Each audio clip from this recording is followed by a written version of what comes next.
radio madame izao fotoana izao alatsinainy 2 jolay 2024 manantitra ny arabo mba ampirarintso antsika mianakavy na ianao itantoerana na ianao any ampitany ranomasina manjoy ny fandarana miara-manonja eto amin'ny MPS sy ny radio mada izany fandarana izay tsy izivina aminao intsony fa afaka arahanao moa zany amin'ireo onjapeo ireo eo ihany koa ny fahitalavitra MPS eo ihany koa ny Facebook sy ny YouTube isaorana ilaina ary satria izy no nanome antsika andro vaovao indray amin'izao alatsinainy 20 jolay 2024 izao. Manahoana ny fiainan'ny malagasy amin'izao hoe efa misasaka zao ny taona 2024. Zay zany no fanontaniana lehibe ankehitriny. Raha ny fiainan'ny malagasy aloha dia memitotongana hatrany. Ary io dia amafisan'ny taremarika zay efa ambara amintsika ombieny ny 700 isanjato ny malagasy no miaina any ambanin'ny fahantrana ankehitriny. Dia petraka ny fanontaniana. Ahoana ihany izy ty? Anahoana ty fiainantsika ty? Tena ohatrany tena enjana? Dia eo zany dia petraka foana zay fanontaniana zay. Dia tatoratany andro vitsivitsy zany zay no nandrenesantsika hoe tsy maintsy hiakatra io viditsolika io incontournable. Tsy maintsy. Zany hoe tsy azo ialana zany izay hoe fiakaran'ny viditsolika izay. Dia rehefa naheno an'izay ny be sy ny maro dia nametra-panontaniana. Roviana. Ray zay. Otrinina. Roa zay. Fa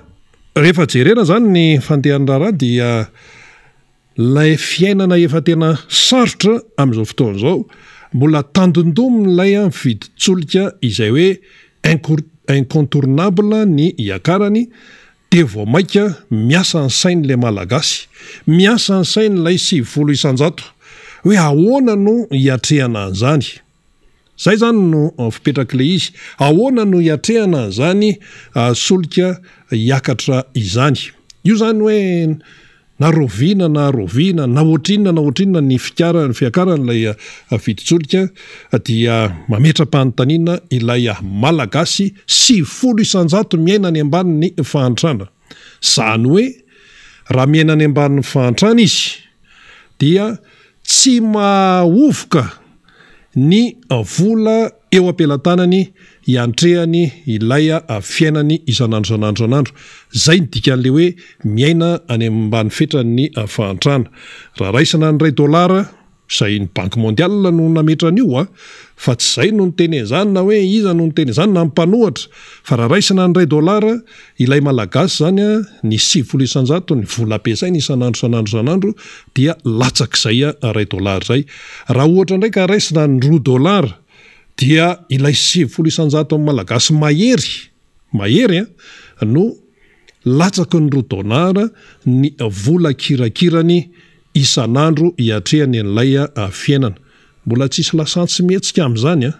fa efa sokajiany ny banky iraisam-pirenena hoe mahantra ny 700 isanjato ny malagasy amin'ilay lasantsy amin'ny vidiny tamin'ny jona 2024. Zay zany zao ionantsika io. Vidin-dasantsy tamin'ny jona 2024.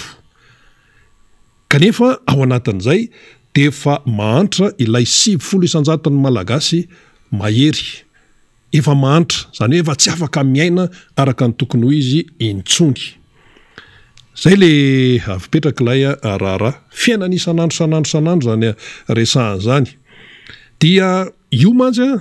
modin'ny sasany tsy resahana mihitsy hoe manahoana aloha le fiainan'le malagasy amin'izao fotoana mialohan'ny resahana zany hoe viditsolika sy ny rehetrarehetra zany. Manahoana aloha le fiainan'le malagasy efa fadiranovana, efa mizaka ny tseran'ny aina, efa be dia be mandeha tongotra, efa be dia be ny tsy mihinan-kanina, efa be dia be no mihinana vary sosobe ranony, olona 7 an-trano, raika poka no arotsaka atao sosobe rano le izy dia asiana sira kely izay solon'ny loka.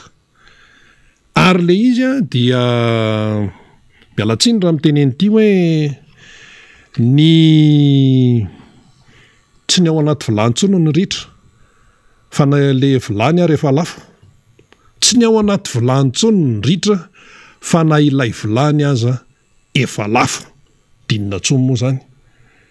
mbola tsisy resaka fiakarany viditsolika ho ahatra eto fa eo amin'ilay fahasairanana atrehan'le gasy isan'andro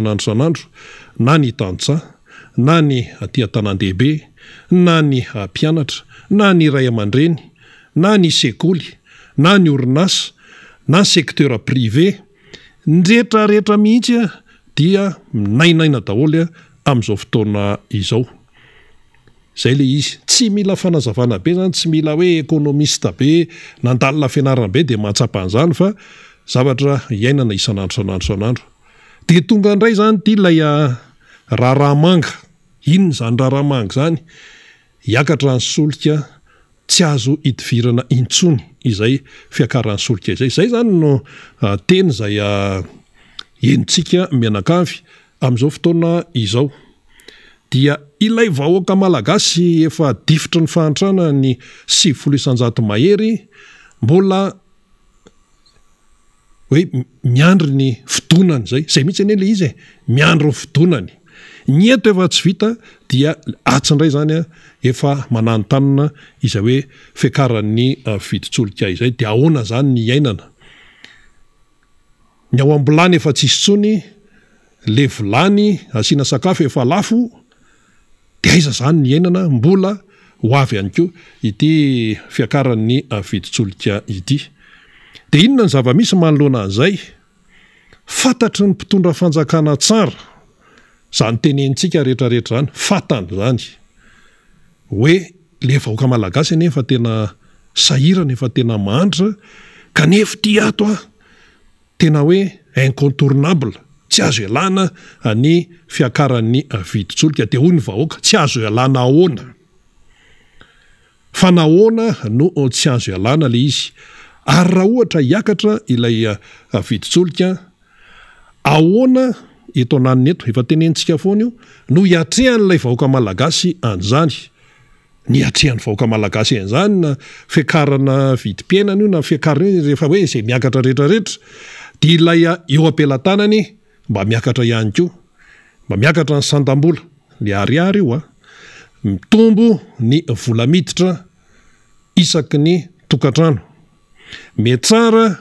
ny asam-piariana mitombo mivokatra ho an'ny tantsa petrapetraka tsara ny fandripahalemana na an-tanan-dehibe io na andrenivohitra mitombo ny vokatra izay ahondrana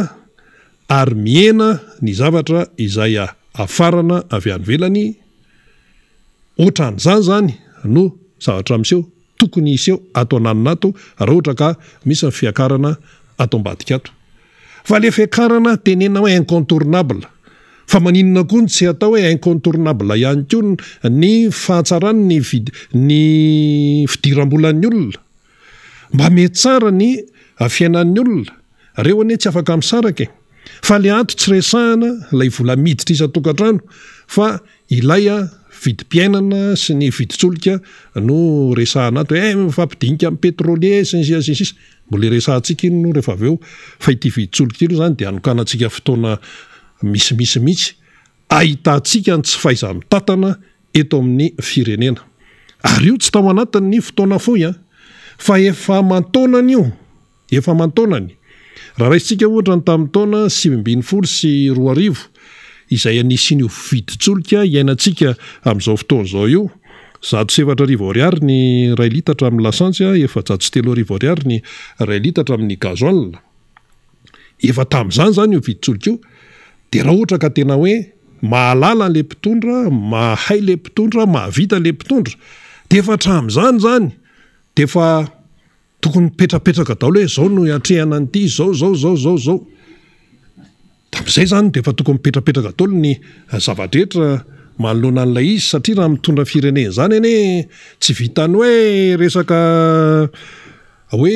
taitaitra fotsiny fa resaka taitaitra moa zany no tena betsaka eto amin'ity firenena ity dia inona ary no zavatra mitranga tsy vita n'le fitondram-panjakana no nampiakatra ny farim-piainan'le gasy. Matony tena ny banky mondiale hoe ny 700 maherin'ny malagasy miaina ny ambanin'ny fetran'ny fahantrana. Tsy mety zany ny fomba fitantanana satria sady tsy malala izy, tsy maizany, tsy mahavita izy, inona no vokatreo, dia izao zany no zava-misy. Rehefa tsy mahay, rehefa tsy malala zany rehefa tsy mahavita ny tompon'andraikitra isatsokajiny eo amin'ny fitantanana ny firenena anankiray, dia io Sri Lanka io ny vokany. Io Sri Lanka io ny vokany. Dia resahantsika io rehefa avy eo fa momba ny eto Madagasikara aloha zao ny any Sri Lanka. Lao aloha rehefa avy eo resahantsika landalina fa raharany any ary misy rivotra mitsoka hafahafa aty amin'ny Océan Indiana amin'izao fotoana izao. Fa ho antsika eto Madagasikara manoloana izay toe-javatra fa fantatra zany le izy hoe tsy fahaiza-mitantana na inona fiodikodonana atao zany dia zay no zavatra misy eto Madagasikara. Tsy fahaiza-mitantana no mahatonga an'izao tsy hay ilay mampiakatra ny farim-piainan'ny malagasy. Zao mantsy ny ray litatra amin'ny lasantsy zany zao na ny gasoil any amin'ny firenena mandrosany izay mitovy mitsika samy niatrika ny Covid dia efa manodididina ny 2 euro. Zay ny any ny any Frantsa, ny any amin'ny firenena Europeana any satria euro moa zany ny any manodididina ny 2 euro. Ary ny any sasany ary ny gasoil ny lafo noho ny lasantsy, zany ny any amin'izareo any. Dia samy niatrika Covid fa lay vahoaka any amin'izareo zany tsy mingeningenina, zany hoe mingeningenina ihany izy fa resaka vidim-piainana sy ohatran'izany mbola voafehy ihany satria maninona ilay farim-piainana le tontolo ahafahan'le olona miary dia voaharo tsara, voakarakara tsara. Araka ny tenentsika teo, inona moa le tontolo ahafahan'ny olona miary? Fandriampahalemana, rehefa tsisy fandriampahalemana inona no atao eo e? Fa ny tsika eto ny fandriampahalemana tena tsy mety. Zao voaingana vao nisy olona niresaka taminay vao tamin'ny sabotsy hoe any Antsorobe dia efa dalo tsisy fankahitana. Vao tamin'ny zoma teo resaka taminay le olona Antsorobe, rem-pianakaviany zany tena fadiranovana mihitsy zay avana ozy. Tena tsisy iainana mihitsy ny tsy fandriampahalemana nisan'izany ny alatromby. Amin'ny alina ianao tsy matoro ahoana indray le omby ao apahatra ao, nefa le omby amin'io tsy hoe be dia be fa omby vitsivitsy tsy mihoatra ny 10, nefa omby miasa. Zany ny zava-misy. Ka ilay tontolo zany ahafahan'ny olona manatsara ny fiariny raha ny eto Madagasikara dia tsy ao. Ka inona moa zany no hoe fidiram-bola hiakatra eo? Nefa ato ianao zany mandrangaranga ny fiakaran'ny vidin-tsolika, nefa le solika hiankinan'ny fiainan'ny malagasy ray manontolo na ny ambanivohitra na ny an-tanan-dehibe miankina amin'io daholo dia tsy voakarakara ilay seha-piarin'ny isam-batan'olona. Ny vola miditra ao aminy kely, tsy vitany hoe kely fa mihamiena. Io zany tsy hain'ilay mpitondra fanjakana ny mampitombo an'ilay fiarin'ny isam-batan'olona sy ny orinasa. Izany tsy kaikaiky ny orinasa amin'izao fotoana izao. Reo zao ny France reo ohatra fotsiny zany ny orinasa tsy miankina. Moa dia tsy teniny hoe orinasa hoe fanjakana jirama fa tsy teny an'izany tsony fa ny aty amin'le tsy miankina ihany ity, ny aty amin'ny sekteur privé izany tsy mikaikaiky. Efa nyteny daholo anie ireny. Reny fikambanana sehatra tsy miankina ireny tena maty zay. Ary le orinasa tsy pozipozy dia ilay mpiasa ao aminy koa hiatraka an'izay rehetrarehetra. Satria le environnement ilay sehatra ahafahana miary manatsara ny fiariana no mandeha amin'ny tsy falehany. Anika ny vahiny no mahazo vahana. Manararoatra an'ilay fahalemena eto amin'le firenena zany, firenena malagasy. Ka le fahalemena tsy aty amin'ny mpiasa na amin'ny mpampiasa fa eo amin'le fomba fitantanana, le politika ampiarina no tsy mety. Fa manjaka amin'ny fitiavatena. Le fitiavatena manjaka. Zay mahatonga an'io. le fitiava-kely de kolikoly sy ny sisa ny ihany fa le firenena lay vahoaka malagasy ary amin'ny sistosery de io mivokany io rehefa tsy ao ny fitiavan-tanindrazana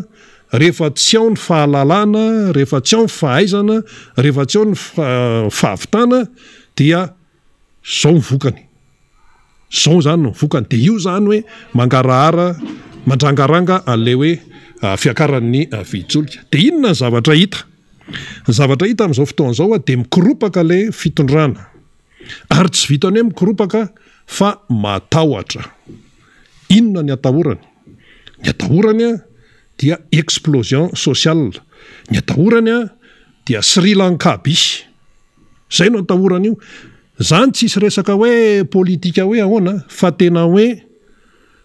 miainga amin'ny zava-misy maso mijery maso mahita zay io resaka io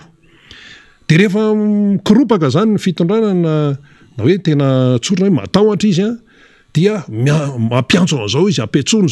zao de ireo pétrolier ireo aloha fa nandritra ny fotoana ela no fampidinika tamin'ny fitondram-panjakana heninay zany mandeha mifampidiniana ka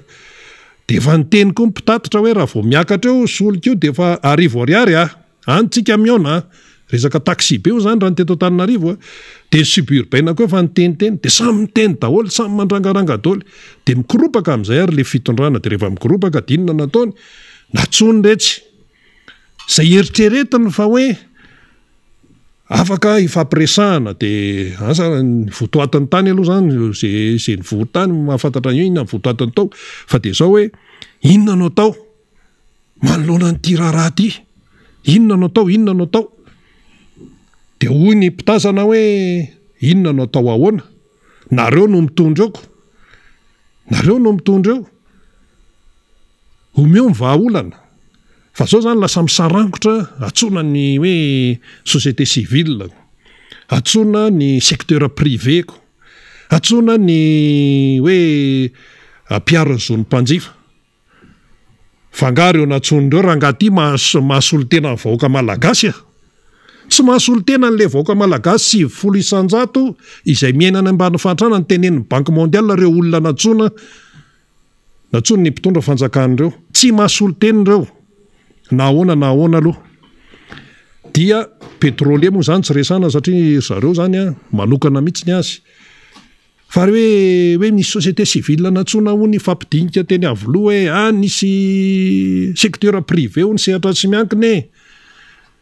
de ny misy olo tena ny mpiaro ny zon'ny mpanjifa daholo eny nareo mpitatitra ireo mpanjifa satria ireo manjifa lasantsy manjifa gasoil manjifa pièce détachée ary ny solika sy ny lalana mifamatitra ireo rehefa ratsy ny lalana de miakatra ny solika zay lanin'ny tomobile de rehefa ratsy ny lalana de ho an'ny mécanicien mahay an'izany tsara de simba daholo ty pièce rehetrarehetra ty raha vao simba ty de mitarika amin'ny fahavoazany ty de surcale ny afarany natao contre-attaque raha tsy velona fa batterie reraka inona no atao eo tsisy atao eo de zay no fipetraka le raharaha zany amin'ny zao fotoan'izao dia miteny amin'izay zany ny mpitatana eto amin'ny firenena hoe jerena zay fomba zany atao zany mba hoe tsy hampisy fiantraikany loatra any amin'ny mpanjifa de io fiakaran'ny viditsolika io dia nisy teny mo amin'ny teny frantsay zany somary teny teknika hoe io fampiakarana viditsolika io dia atao d'une manière raisonnable zay zany le fomba fiteniny zareo azy fomba fitenin'ny mpitondra azy de ao anatin'izay de jerena ihany koa ny tombontsoan'ny vahoaka intérêt de la population iza ny vahoaka azo tombontsoa amin'ny fiakaran'ny viditsolika vidin'ny lasantsy sy ny vidin'ny gasoil raha miakatra ireo zany io zany iza ny population iza ny vahoaka azo tombontsoa amin'izany nefa le fari-piainany tsy miakatra fa izy memanitra misahirana hatrany raha efatra ny zananiditra ampianarana rosisa ary le fampiakarana viditsolika zany amin'ity volana jolay ity zany zao aloha ny fiainantsika efisasaka zao ny jolay dia ao anatin'ny fanomanana ny fidiran'ny mpianatra 2022-2023 aiza rangaty ny iainana am'izany aiza ny iainana am'izany fa io na vao miakatra ary zato fotsiny ary io de jereo ane ny vidin'ny crayon jereo ny vidin'ny stylo ndana jereo ny vidin'ny cahier fa tonga de ray masivalo ozy ny tanora ray sy valo tonga de ty hatramin'ny vidin'ny vota saika nitondra voatabia teto mihitsy fa adiniko le izy voatabia oatra an'izay fidiana tamin'ny sabotsy ronjato de le bebe kely singa zany 300 de efa enjakenjany izany ny fijerin'ny besinimaro de le mpivarotra mahazotsiny ary eto mpivarotra re tena tsy mba mitsinjo mihitsy fa samytsika malagasy any ve ka ahoana izy ko mba mijery ny tombony anazy iny ene mbola lanjaina misy 10 kilometra vao tonga amin'le toeram-pivarotany tsy maraka ny frais de transport tsony le mpivarotra tsy le mpamboly ko moa tena mivarotra eo fa le mpamboly any atsahany fa le mpanangom-bokatra zay le izy de mitady zany zao ny mpitondra fanjakana fehezany teny mitady fomba moyen de communication mba iresahana amin'ilay antsona hoe vahoaka malagasy mba andamindaminana ilay vahoaka malagasy manoloana ny ty lazaindry zareo hoe fiakarany viditsolika tsy azo ialanytina hoe incontournable any zany zao le izy efa miketriketrika dao lay ambadika any inona ny fomba fitenenana an'io de efa nisan'ny teny ary inona no nyteneniny de hoe ny vidin'ny solika eto Madagasikara ane raha oharina amin'ny any amin'ny firenekafa de mbola azo lazaina hoe mora de hoy ny tena hoe maninona de hoe ny vidin'ny solika eto Madagasikara io anena izy fiakarana mbola mora io raha oharina raha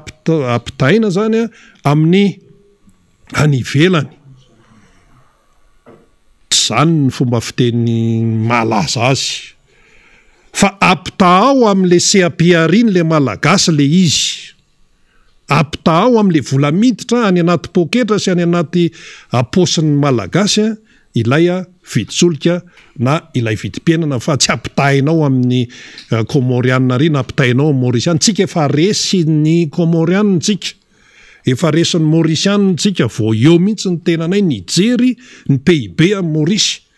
fa tena ambony de ambony resaka tourisme resaka fidiram-bola fampidirana vola avy any ivelany Mauritiana enjana be ainy mihitsy ny mampiditra ny vola ny devise avy any ivelany makao amin'ny fireneny de matanjaka ny volany ny ropia fa ny tsika ndray aitsika mihitsy no mamoaka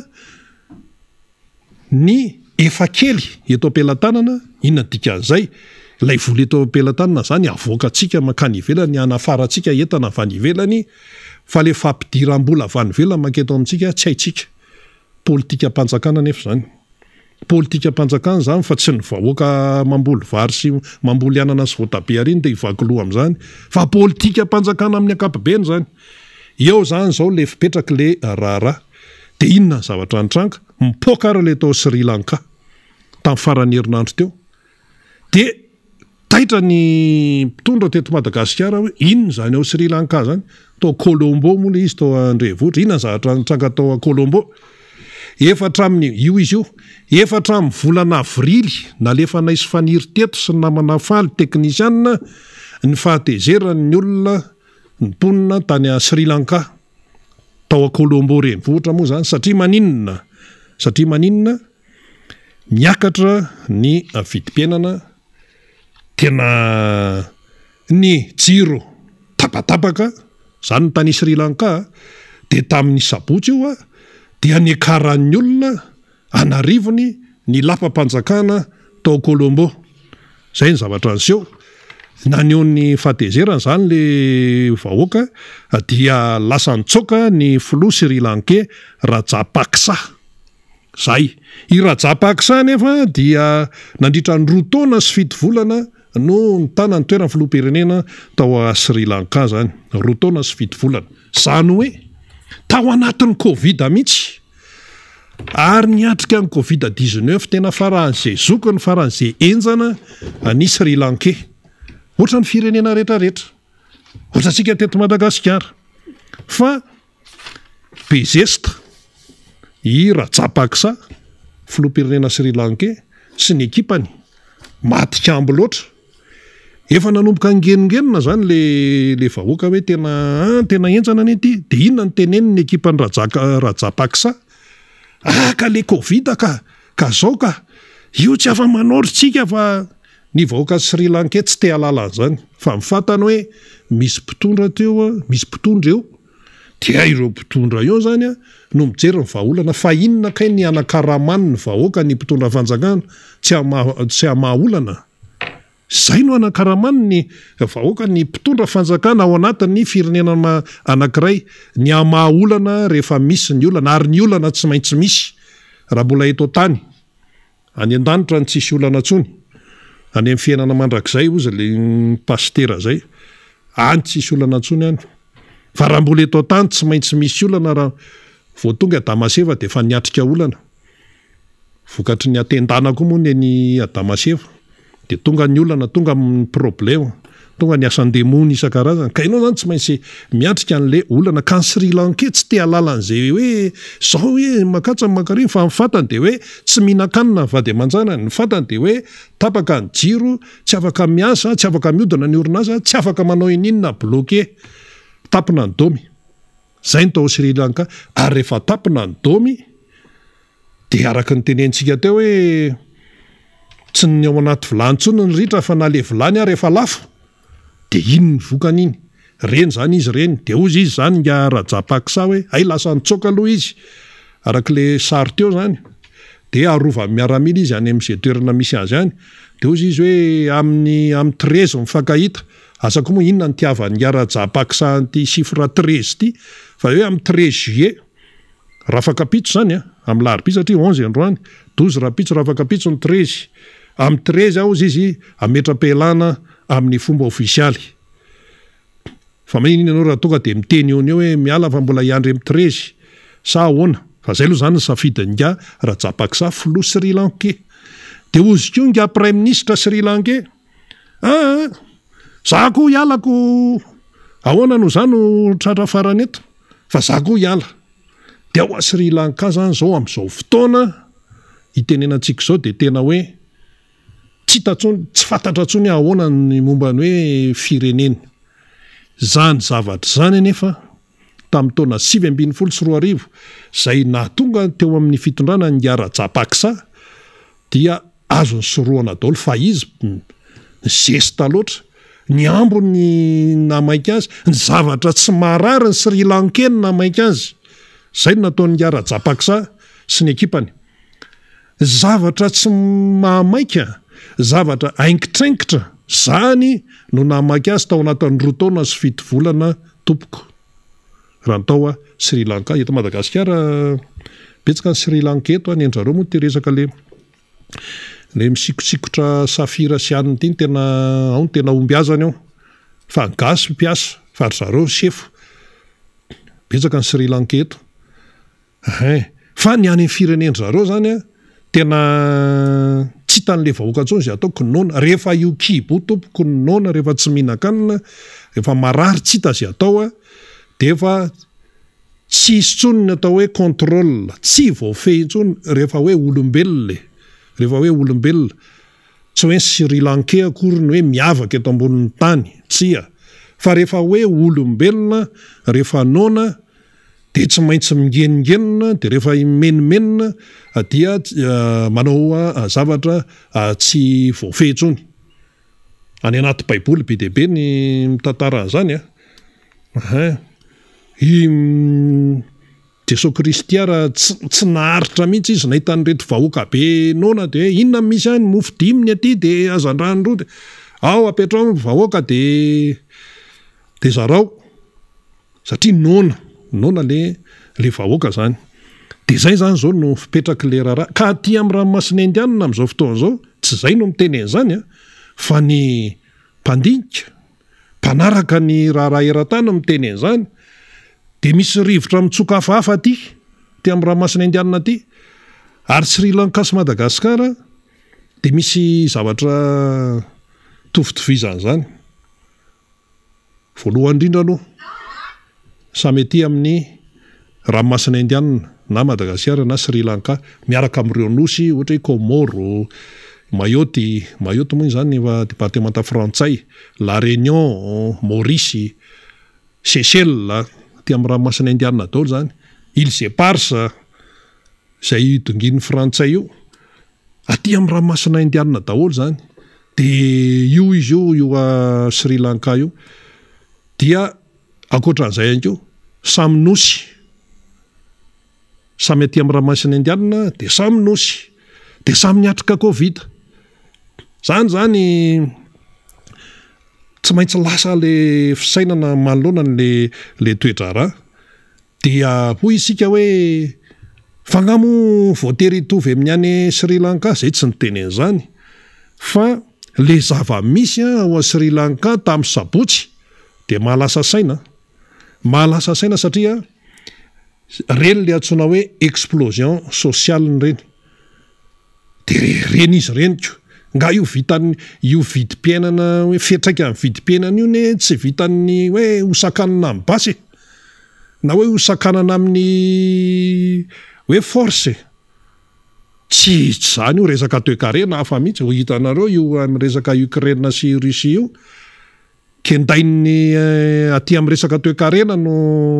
kendain'ny Européanina sy ny Amerikanina de natiana na tsy tiana tsy maintsy misy fiantraikany any Russie maneran-tany aty amintsika zao le izy misy fiantraikany ka ny resaka toe-karena ny resaka inflation ny resaka fahantrana sy ny namany io tsy voasakana basy io fa resaka toe-karena zany resaka teknika be sy ny sisa fa azo fehezana tsara nefa le izy raha ohatra ka mahalala sy maisy mahavita le mpitondra fa rehefa tsy zay zany de zao ny vokany dia manoloana n'izay atoe-javatra zay dia satria mipoka tapaka mantsy le tany Sri Lanka iny tamin'ny sabotsy farany herinandro teo zany de nefa ny mpitondra teto Madagasikara zany efa niteny hoe tena incontournable tsy azo ialana ny fiakaran'ny viditsolika rehefa fampidinika sy ny tamin'ny pétrolier sy ny rehetrarehetra tany pétrolier koa tsy manery aloavo ny volanay inona moa ny idiran'ny vahoaka malagasy amin'ny volan'ny pétrolier tsy voaloha inona moa ny idiran'ny vahoaka malagasy amin'ny vola problema na resaka fitsarana fanadina na fitakiana ataon'ny mpanao lala na fitankimbola ataon'ny mpandanja camion ina ny idiran'ny vahoaka malagasy amin'izany moa zany reny eny efa misy teti-bolam-panjakana io entiny eny amin'ny antemera-pirenena io ko ahoana no hoe tsy voalohany azy de hoe zao indray ny viditsolika de le vahoaka ve zany no anetsina zany zavatra rehetrarehetra zany ary le viditsolika koa ny ray litra ne mbola misy hoe apahany natokana ho an'ny fanatsarana ny lalana ao anatin'io vidin'ny ray litra io mbola misy hetra isan-karazany zany fa raha ny teny hoe vidiny rasantsy raha ny tokony izy zany tsy fantatra ao vahoaka malagasy zany zaho tsy mahalala hoe ohatrinona tsara moa ny tena vidin'izy ty raha hoe asorona aloha zany ty resaka hetra ty asorony ty hoe ikarakarana fanatsarana ny lalany ty de ahoana tsara moa zany izy nga zany fantatrao tsy fantatrao zany fa ny fantatrao fotsiny na hoe ny tena marina de hoe ny ampahafantarina anao de ny hoe tsy azo ialana ny fiakaran'ny viditsolika ka io de efa natao tao anatin'ny fieritseretana tsara tsy maintsy jerena tsara ny tompontsoan'ny vahoaka malagasy de hoy isika hoe vahoaka malagasy iza zany hoe le 900 iza no sahiteny hoe mahazo tompontsoa anatin'ny fiakaran'ny viditsolika nefa ny fiarikareny mihamihotsaka ihany zay le fanontaniana mba resao lay fiarikarena le asa-piariana ataony isambatan'olona isa-tokantrano sy ny orinasa mba resao zany fa tsy hoe tsy azo ialany io fa de efa tao anatin'ny natao tao anatin'ny feritreretana tsara mihitsy no hoe ikitihana an'io viditsoloka io feritreretana hoanako manana saina mieritreritra an'izany ko nahoana tsy manana saina eritreritra ny fiarikareniny ny isam-batan'olona sy ny isa-tokantrano sy ny orinasa zay ane le fanontaniana zay le tenenantsika hoe misy fitongilana mpitantanana eto ny firenena eto Madagasikara ka ny mahantra ihany ny manana ihany dia lay atonontonony efa tsy atonontonony tsony ny fari-piainany tsy zay no miteny an'izany fa ny Banque mondiale fefa lasa mahantra de le mahantra mbola misy sokajany koa mbola misy le tena hoe tena farahidiny tsy mitovy tompoko ny atao hoe mahantra sy ny atao hoe farahidiny tsy mitovy zany le farahidiny zany dia reny efa tena hoe efa tsy hitatsony zay atao efa tsy hitatsony zay atao efa manary toky efa very toky efa tsy hitatsony zay atao de reny hitatsika hoe 4 tsy manana trano fonenana tsony tsy azo atao intsony zany efa tena ao anatin'ny fakiviana tanteraka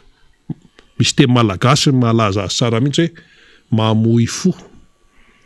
mamoy fo de zany ve sisa ka le mamoy fo zany mbola any ambanin'le hoe mahantra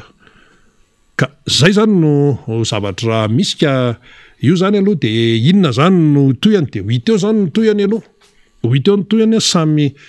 miaina aloha zany tsika menaka fa raha ny zava-misy aloha zany dia hoe ny any ambilany efa ritra ary le volany efa lafo de fa tsy hitantsony zany zay atao anatin'ilay izy de raha fidintsika zany le raharaha de ohatran'izao manoloana ny ty hoe tsy maintsy hiakatra ny viditsoloka sy ny sisy ty tsy vaovahany fanjakana intsonya le problema de zay mahatonga satria le problema fa mitambatra ka de misarangotra izy zany zao hoe andeha aloha iantsony société civile andeha aloha iantsony secteur privé midinika amin'ny pétrolier moa zany tsy maintsy atao iny zany de ahoana ny fomba hikalmena an'le jeu ahoana ny fomba hitenenana amin'le vahoaka de jereo daholo zay vocabulaire azo tenenina aloha jereo daholo mba hoe tena mba hampilamazy de io fampiakarana io efa tena atao anatin'ny fandiniana tsara io fampiakarana viditsoloka io ane tsy maintsy jerena ihany koa ny tombotsombahoaka ao anatin'le izy de tombotsombahoaka ahoana vahoaka iza no azo tombontso le vahoaka io le 900 le efa le mahantra vahoaka efa mahantra iza no hoe azo tombontso ao anatina fampiakarana viditsoloka nefa le iainana amin'izao fotoana zao ary amin'io vidiny io ary efa kofina zay mahafatatr'olona be de be petraka eo an-dravoangy izy any anosy izy miasa fa be de be ny bus mialy mandalona an-dravoangy zany tongatra any anosy fa tsy mitaingina an'iny izy fa mandeha tongotra le retour dia mandalo any Analakely de manivaka de miakatra de isoraka de milatsaka de any anosy sitra ny ay amin'io frena 500 zany de aller retour ohatriny arivo ka ndeha zany hoe hiakatra ny solika de hiakatra ny frais de ahoana zany de le am'izao efa tsy zaka de mbola tandondominitsika de ahoana no hiatrehana n'lay afiainana fa rehefa jerena zany le izy dia taorianan'le Sri Lanka ny tena tahorany ny mpitondra zany zao amin'izao fotoana zao de reny Sri Lanka reny matahotra miayabe any le mpitondra de eo izy zany tsy hita azy atao zay no nahatonga an'le resaka hoe ty Madagasikara ty atsika rehetrarehetra feonam-be-pirenena io feonam-be-pirenena io tiana tenenina amin'io de hoe zany feonam-be-pirenena zany tsy misy akanavaka zany resaka feonam-be-pirenena zany tsy misy an'liany zany satria tombontsoa amin'ny be sy maro ny jerena eo aloha ny resam-pifidianana lisy-pifidianana ny resaka ratsamangaika rehetrarehetra mikirakira amin'ny fifidianana satria koa io ain-dehibe amin'ny firenena anankiray ain-dehibe amin'ny firenena anankiray io resaka fifidianana io satria raha vao ao zany mivoa dia tsisy zavatra mandeha eo mipotry reny resaka doblanche sisa tsy verenantsika ntsony fa zavatra efa niainana teto zany efa niainana teto fa io zany a nyretrarehetra ny voakasika le izy fa tsy hoe any timerery io na ny RMDM marery io dia iny koa fa anao feonambe koa izay ilazany azy ny mpitondra fanjakana sy ny TGV sy ny RDS izay miaraka amin'io tsy any time marery Madagasikara tsy any RMDM marery Madagasikara zay dia mazava eto tsy any TGV rery Madagasikara tsy any RD daholy ny Madagasikara zay resaka hoe momba ny Madagasikara fahany malagasy rehetrarehetra ity Madagasikara ity zay any le hoe feonambe pirenena tsy misy anavahana fa tsy amin'izao fotoana ny krizy tena hoe fa enjana be zao nao mbola samy gesta hoe ka zay ohatr'izao zay zao ny ento nareo imbécile nareo tsy may nareo resy lava nareo sy ny sisa ka manaona ary zao ny résultat manaona zao ny résultat raha manaona zao ny vokatra manaona ny fiainan'ilay malagasy arakarak'ilay nampanantenaina ve ny zavatra iainana eto arakaraky ny nampanantenaina ary ny olona matadidy misy mantsy miteny hoe ka tsika malagasy mora manadino mety marina zay fa rehefa tena metraika any anaty kibony io sy ny any anaty vilaniny dia tadidiny ho azy dia sasany zao araka ny teneny hoe lasa manonofo ratsy foana vao midaboka matory dia manonofo ratsy samy tantara ny nofony rehefa maraina tsy mba nofo mahafinaritra ny tenenina fa nofo ratsy zana ny nofo nenjehan'ny omby zana ny nofy nenjera veny ambony tafo zana ny nofy vohitsaky ny tômôbilina zany nofy tena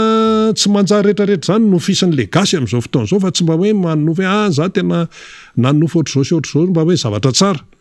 hoe mba hoe ny tombony ny vola taty am-paosy mba hane tsara hony ny tsisy nanafika ntsony hony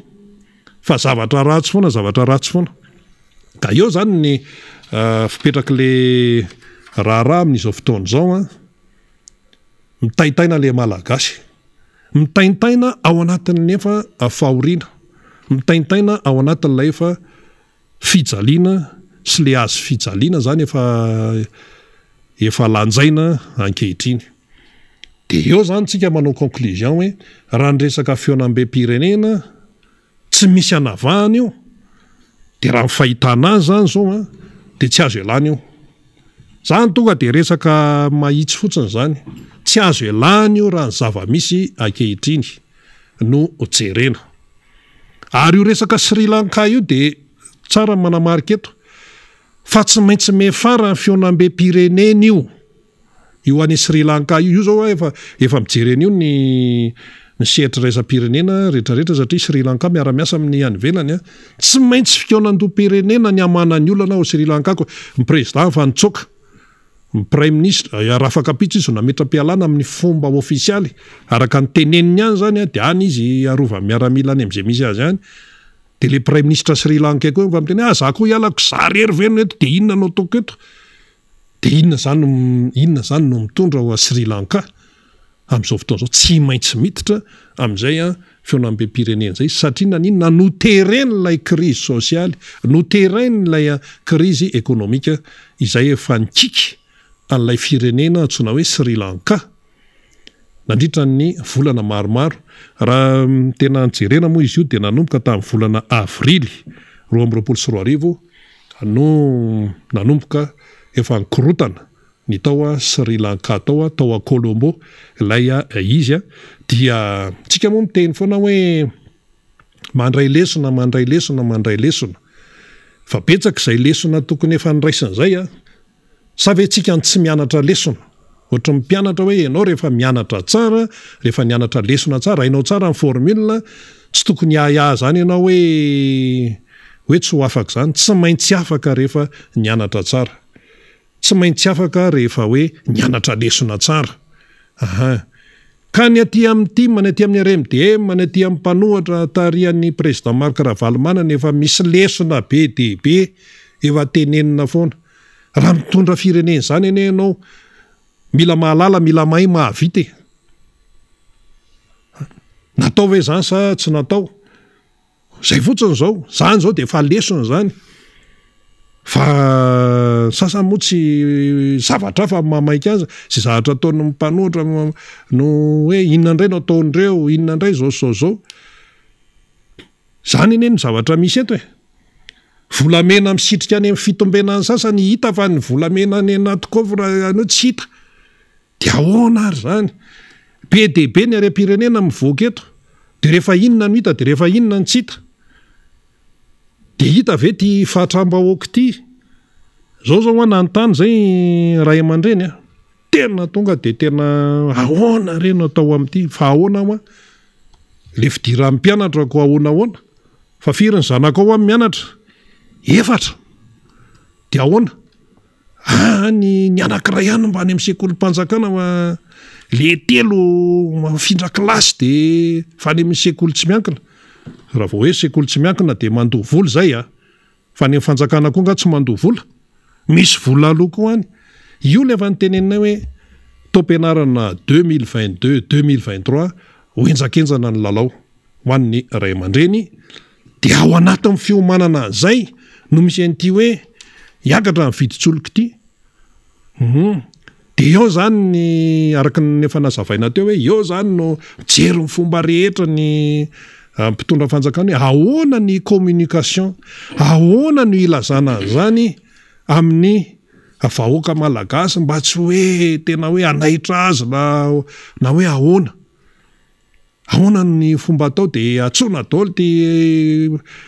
ty hoe mpikirakira communication ty re communication malalaka be io so ndray sasa miteny resaka Facebook fotsiny io na radio na télé fotsiny tsy zany fotsiny ao anatiny zany singa kely ao anatin'le atsona hoe fifandraisana ny communication zany hoe resaka Facebook sy ny rehetrarehetra zany ary io mila fehezana fa rehefa tsy mafehany io le tenena foana hoe double arme tranchante ihany koa rehefa tsy hainao mifehany io de ianao ihany no fatorany io rehefa hainao no mifehany io dia ianao mahazo fahasoavana avy amin'ny laisy sy ny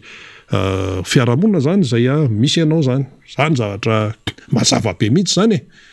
fa ny tsika moa any amin'ny tsizy foana ny tino tokony anaovana an'izy de any amin'ny tsizy no ampiasaina zao zany zao sahirana ny mpitondra manoloana nyity crise sociale sy crise toe-karena eto Madagasikara ty ny enan'ny vahoaka anie zany zao de crise sociale sy crise toe-karena eo ny crise politique fa le crise sociale sy ny crise toe-karena no iainana amin'izao fotoa zao satria tsy voafe efatra any amboloha mihitsy ny raharaha ary maika fotsiny na metsiny ny mpitantana teo aloha azo ny famezantsiny tena tsisy ohatr' zany ny régime farany teo ny taritan'ny président Hery Rajaonarimampiana na azo tsiny sy fanakanana ny régime tarihany président Marc Ravalomanana zay zany aloha ny tena faraparany teo raha azo ny sasany nataoko angamba de metsiny hatrany amin'ny première république tany fa de zay ny namaika eo menatsiny teo aloha zay zao ny eto tena ohatr'zao tsy nisy navy nahazo tsiny keo na hatrany amin'ny président Tsirana na président Ratsiraka président Zafika satria reny atao anatin'le 10 taona reny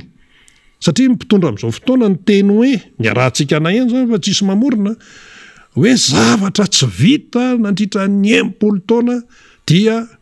tena zay zao no manatanteraka dikan'izay zany de hoe tsy nanao ininona daholo ny tany aloha rehetrarehetra tany de hoe tsy mba ahoana ary zany zavatra ny avy eo mbola nampiana ihany keo hoe raha mbola reo mpamatsy vola mahazatra eo ny arahantsika miasa de tsy voatra mihitsy Madagasikara na afaka 10 taona na hatramin'ny 2050 ary na hatramin'ny 2060 de eto foantsika inona zao no nakanesana any amin'ny banque mondiale any mpitondra malagasy toko ty lasa nakany amin'ny banque mondiale any inona no mbola hoe nanaovana sonitarista tsisa reny fanarahana vao aingakaingana be dehibe reny nefa ianao ato amin'ny teny hoe zao de io izy io mivokany io ka eto zany dia ny vahoaka malagasy ao anatin'le izy dia miatrika an'le fiainana sanandro zay le hoe never give up tsy kivy n'abandonne jamais, tsy kivy na inona fisehoan-javatra tsy azo atao ny kivy sy ketraka fa tsy maintsy mivonona foana ao anatin'ilay raharaha zany isika menakavy. Zay ny zavatra tsy maintsy nyresahana aloha, tsy azo lalovana fotsiny zay fa betsaka ny miresaka eto sy eroa hoe ka le lasantsy ane ohatran'izao, le izy ane ny any amin'ny firenen-kafa ohatr'izao firenen-kafa ahoana ny fari-piaina ny vahoaka malagasy aloha io ny barometra tsy maintsy aingana aloha zay vao miresaka an'ity na ity fa le vahoaka malagasy ato efa tena kofiny efa tsy mihinan-kanina vilany andrahoana hanina efa namidy de inona tsony zany zay lay zava-misy ka de io moa zany anjarany tsirairay no misaintsaina tsara an'le izy. Etsika amidi-pitinana zay ty zao tranga anankiray nisy namana avany Farafangana sy Vangaindrano tonga eto Tananarivo dia ary zareo zany tsy tena ao atapy-tanàna ny Vangaindrano Farafangana fa somary mbola ambanivohitra. De zao ny teneniny zay ane tena tsy maraky ninona mihitsy de hoe tsy maraky ninona hoana fa nga tsisy radio tsy zany zavatra resahany atao Tananarivo zany tena tsy zavatra resahany gazety, zavatra resahany ny resaka hoe ny tosa-baovao zay ny filaza azy, ny tosa-baovao zay manondraka ny eto Tananarivo raha zay ny resahana tsy mba tonga any aminay fa de tsy mahalala ninona mihitsy hay ve zany de zay le izy zay fa io zany amin'ny fotoana anankiray le olona mety hoe tsy mahalala izy fa tsy maintsy ho avy ny fotoana ahafantarany an'io hay ve nisy ohatr'izao ohatran'le film anankiray zay nahalasa saina mihitsy le ady lehibe faharoa efa farany efa ela be efa 30 taona zay no farana ny ady le Japonais anankiray le miaramila Japonais anankiray tsy nahalala fa hoe hay ve ty ady ty efa mifarana izy mbola nyrenireny tany anaty ala tany de avarana izy tafavoakan'ny ala ihany de gaga izy hoe fa ahoana le ady ary efa mifarana tamin'ny 1945 ny Japonais le nidoboan'ny Amerikana iny indroa Hiroshima sy Nagasaki efa resy ny Japonais zany tamin'ireny fa le miaramila Japonais anankiray izy tsy nety hoe nanaiky rezo de nisitrika tany anaty ala tany izy de tany 30 taona teo aoriana ny farana ny ady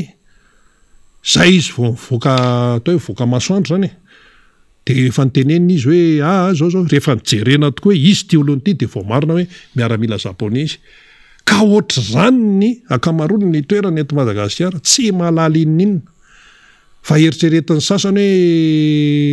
hoe mbola tany amin'ny 20 taona lasa ny zavatra iainana amin'izao fotoana zao nefa le raharaha efa miazakazaka be io resaka solika io zao nyfanontaniana eto sy eroa na de misy resaka hafa ary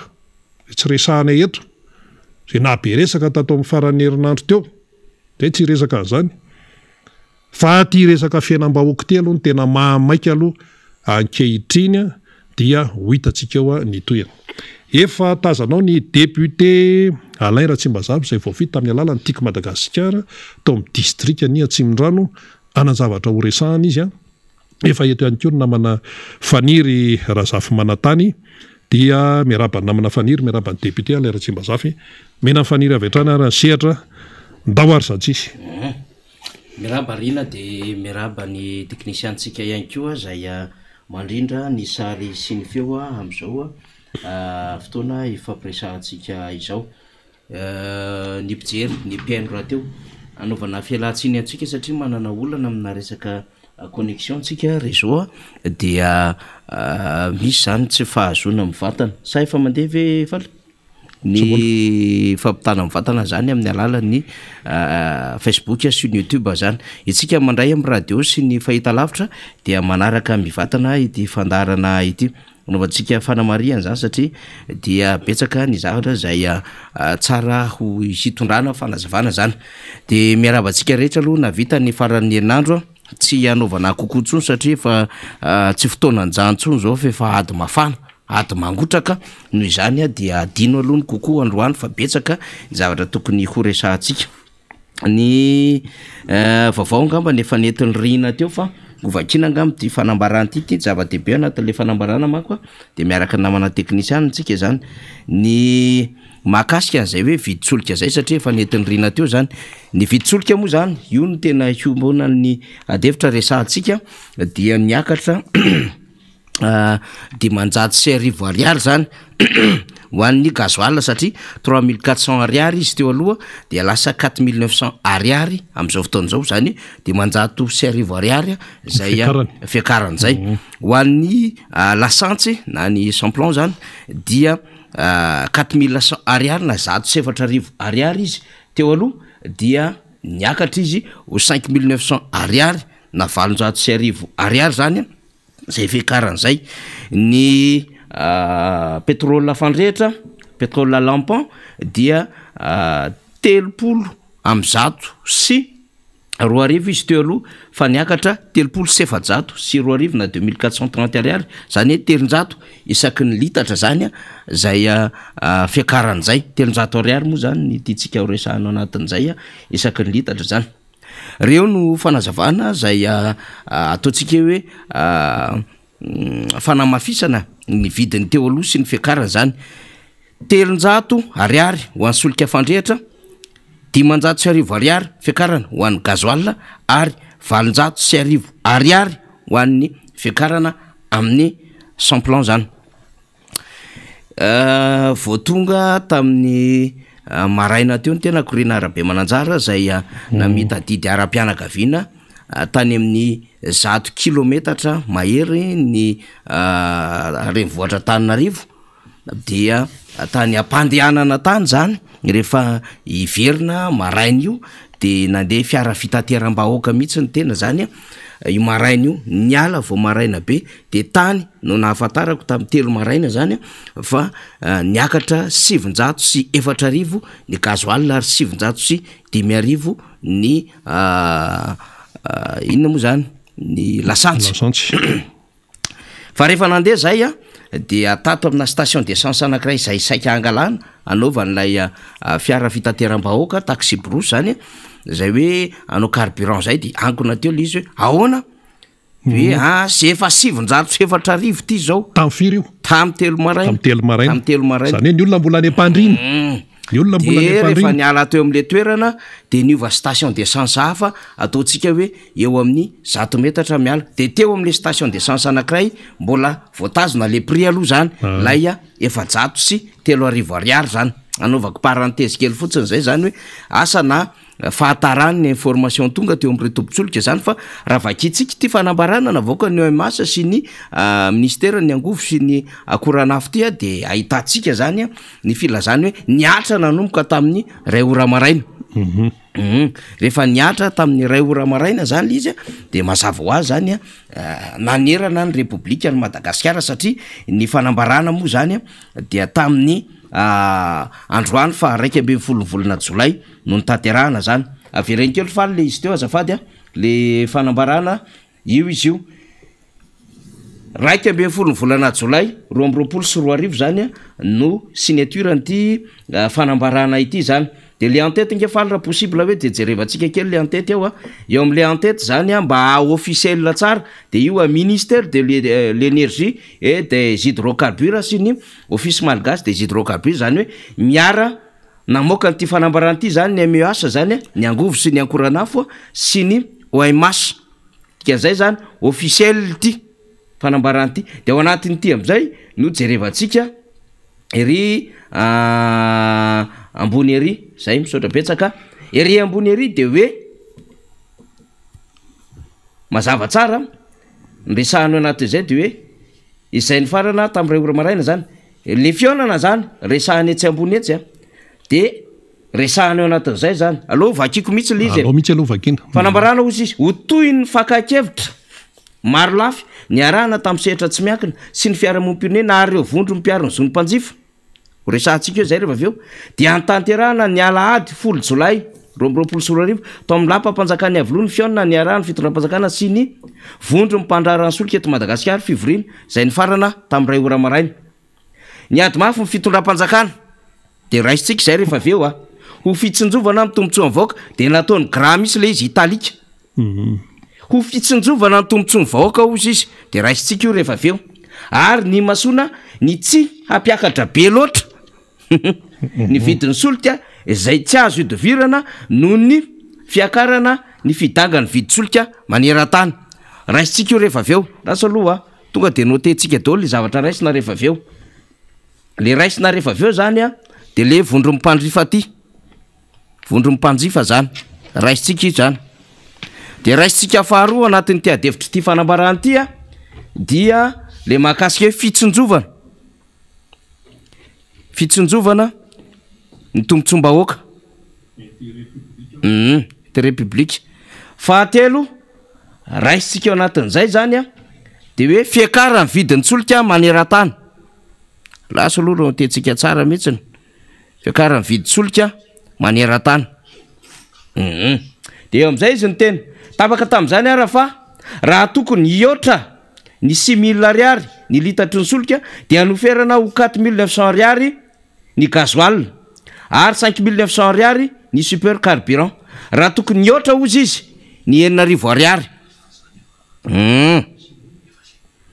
de zao ny tenenina mba ho fitsinjovana ireo tokantrano maro anisa kosa indrindra ny tontolo ambanivohatra izay mampiasa ny solika fandrehatra de noferana ho 3700 sy 2 ariary raha tokony ho 4100 ariary zany ny litatra zany mitovidy amin'ny essence zany io de eo am'izay izy manoho ny azakatrano ny fitondram-panjakana ko araka ny fifanarahana tamin'ny vondron'ireo mpandrarany solika de hikaroka famatsiana amin'ny tolotra moramora kokoa eo amin'ny tseny raisam-pirenena ny fitondram-panjakana mba hialana am'izay mety fiakarana manaraka io am'izay io faran'io paragrafy faran'io ataontsika latasy io rehefa avy eo ary ho alefatsika le feo an'le olona zay niteny tamin'ny fotoan'andro fa efa niresaka tamina firenena hafa mba ahafahana mampidina ny vidin'ny solika eto Madagasikara tamin'ny taona 20 sy 20 de mbola mitio indray zany le adevitra am'izao fotoana zao hoe manoho ny ezakatrano fitondram-panjakana ozy izy araka ny fifanarahana tamin'ny vondron'ireo mpandrarany solika de hikaroka famatsiana amin'ny tolotra moramora kokoa famatsiana amin'ny tolotra moramora kokoa eo amintsena iraisam-pirenena fa tsy miresaka firenena ntsony izy fa resaka fournisseur zany nresahany anatin'izay am'reto compagnie pétrolière reto zao fotsiny zavatra entitsika aloha anatin'ny forme zao adevitra zao efa elitsika noho ny resaka teto amin'ny fandarana ny amin'ny hoe aza tapohina ny vahoaka am'izany fiakarany viditsolika izany fa prépareo psychologique izy ny aminy hoe tokony ohatrinona no possible ho fiakarana zany vidin'ny solika zany dia rovina ny tokony akatra na tokony atra ny vidin'ny solika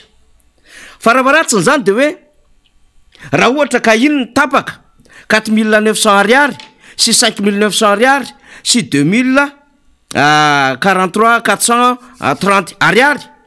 de tokony mena herinandro hanomanany lay vahoaka malagasy zany mazava-tsara am'zany satria tsarotsika tsara ny teniny teo nivony eo ay masiny amin'ny hoe mbola manana tahiry-tsolika ampy isika ary vo nisy sambo tonga tao amin'ny seranantsambony Tomasina dikan'izay tsisy olana mihitsiny zany ny am'izay préparation psychony amin'ny hoe amin'ny herinandro vo ampiakatra ny viditsolika sy tsy ho tampoka ny vahoaka malagasy le izy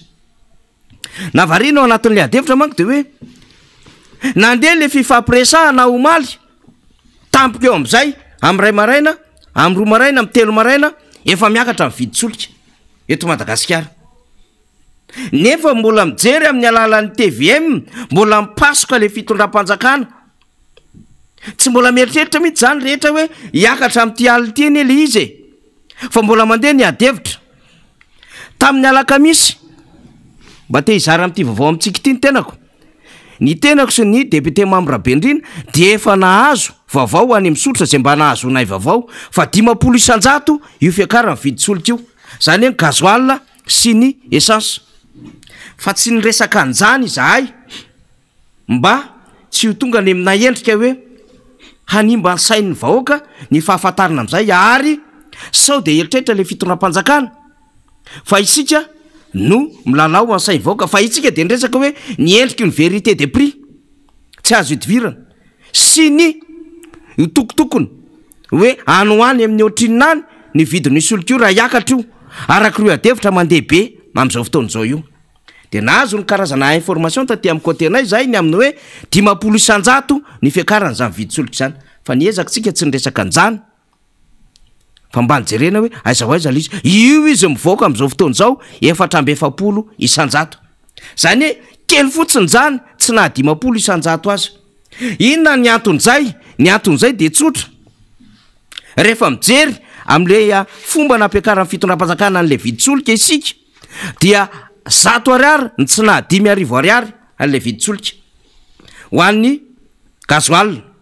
ary 100 ariary ny tsy na 900 ariary am'ilay vidin'ny lasantsy fa raha ohatra zany ka jerevana amin'ny saina tsy miangatra dia 500 sy 900 ariary ny litatry ny solika eto Madagasikara zany raha isika hoy amin'ny saina tsy miangatra ny jerevana an'izay mifakaiza moa zany am'le resaka solda mandeha eninivon'ireny grande surface reny le hoe latsaka ny vidiny ity fefambazao ny vidiny de mba tsy anakekezany any am'le 1 million d'ariary dia atao 999 000 ariary fa efa 1 million d'ariary any io satria le 1000 ariary différence kely tsy ma 1 million d'ariary azy ohatrohatran'izany ny fomba fiady amina resaka marketing amina resaka commerce mba tsy marantitra be na masika be na mafy be ny andraisan'lay mpanjifa azy am'ilay boriboriny le chiffre le hoe 1 million d'ariary de fomba fiady le hoe 999 000 ariary any amin'ny grande surface mety mahita zavatra ohatran'izay tsika fa rehefa dinianao io rehefa manao paiement ianao 1 million d'ariary io 1000 ariary ny tsy mampa 1 million d'ariary azy de ety ianao rehefa mijery 4900 ariary 5000 ariary any io satria 100 ariary zany efa tsy mahazo mofo gasy eto Madagasikara 100 ariary zany efa tsy mahazo ny atsasaky ny fefany siramamy zany eto Madagasikara 100 ariary zany efa tsy mahazo sigara zany am'foka sigara eto Madagasikara ary efa manomboka ho tsisy io 100 ariary io raha nyendrikendriky lay fiakaran'le vidim-penina am'izao fotoan'izao de eo amina resaka marketing ozy asy resaka commerce kilalao an'izay le resaka 4900 5900 fa rehefa tena dinianao amin'ny anao mamoaka vola io inférieur ou égal efa 5000 ariary io sy 6000 ariary rehefa manao calcul makony ka ohatra zany mahitsitsika 43,60 na 75 efa mihoatra ny 50 de fa azo lazainy ho 44% dikan'izay de fa tsy mifanalavitra am'le chiffre ty manakaiky eto am'le 100 ariary nytitsika tenenina zany am'le resaka forme ny resantsika teo ny amin'ny hoe tapohana de tsy gaga zany tsika raha ohatra ka marefa filaharam-be teny Sabotsinamena tamina station d'essence tsy gaga tsika raha ohatra ka nare fa nisy filaharana tany Ankoraohatra ary tsy gaga tsika raha mahita ny vaovao zay avoaka ny radio Mangarahara am'izao fotoana izao ny amin'ny hoe misy filaharana ny bajaja any Antsiranana de ao anatin'izay filaharan'izay bajaja de hoe mitokana eo amin'ny gymnase ato Antsiranana nanomboka tamin'ny alatsinainy androany alatsinainy zany maraina teo ny mpitatitra amin'ny fiarakely bajaja faritry de fitanga vidy solika mampimenimeny mitatitra bajaja de dikan'izay de hoe mety isy fiakaram-bidy hatramin'ny 100 isanjato zany hoe mety ho tongatra ny 2000 ariary na 10 000 francs sarandalana raha 1000 ariary 5000 francs zany teo aloha ny ato anatin'le vaovao radio Mangarahara vakitsika de mbola misy hoe mariana fa efa misy mahatratra 900 ariary 30 000 francs ny ray litatra amin'ny lasantsy eto Antsirana raha ny vidina de 700 na 22 500 francs zany teo aloha tsy mitovy manko ny prix zany ka nytitsika resahanao anatin'izay de hoe misy zavatra miseho quelque part satria tampoka le fiakarana le izy samy mijery TVM mandretraretra mbola nanaraka vaovao de hoe mbola mandeha le fifampiresana tampoka eo mivoaka le fanambarana 4900 5900 zany aloha zany de efa tsy fomba fiasa araka ny tokony izy satria raha ohatra le elany elambidy le fiakarina nytitsika tenenina ka raha mba atao amin'ny 300 na 400 na mbola andeha lavidavitra atsika na mba 500 ny fiakarana mba azoazo eken'ny saina ihany ny eritreritra an'izy na de misy ary le fanampoana fa 500 sy arivo ariary be zao an'ny gazoal ny fiakarana ary 700 sy arivo ariary be zao any lasantsy ny fiakarana de niova daholo ohatran'le chauffeur zay hitako androany maraina be de hoe tena tsy tiany no manina de manao calcul zany de niakatra tsy afaka tsony miresaka amin'le mpandeha hoe tsy afaka mampiakatra an'le frais zay nefa raha ny tokony izy tokony akan'le frais any amintsika zay satria mihoatra le vola olanina am'lay gazoal tokony ataonay satria tsy ampy le problème an'le fitondram-panjakana de zao ny ahafahany miaro tena ny anazy ny problème tamin'ny communication nandritra ny tababolana le hoe izao ny viditsoloka any amin'ny reto firenena reto Zimbabwe, Afrique du Sud, Comore, Seychelles, Maurice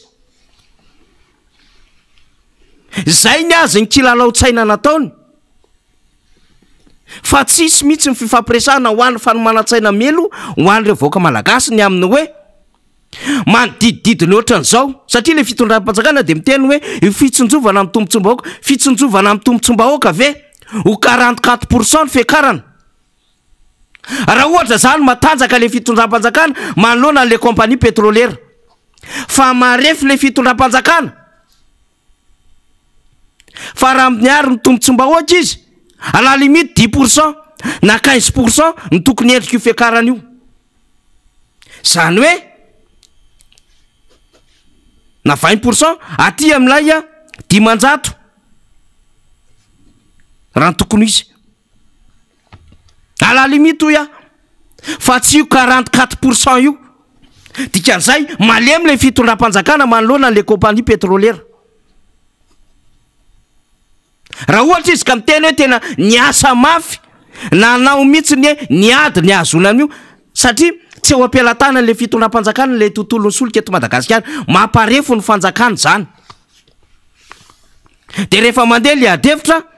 44% no hita de miteny izy anatin'ny fanambarany tokony ho 9,000 ariary fa manodidina ny 9,000 ariary ane io e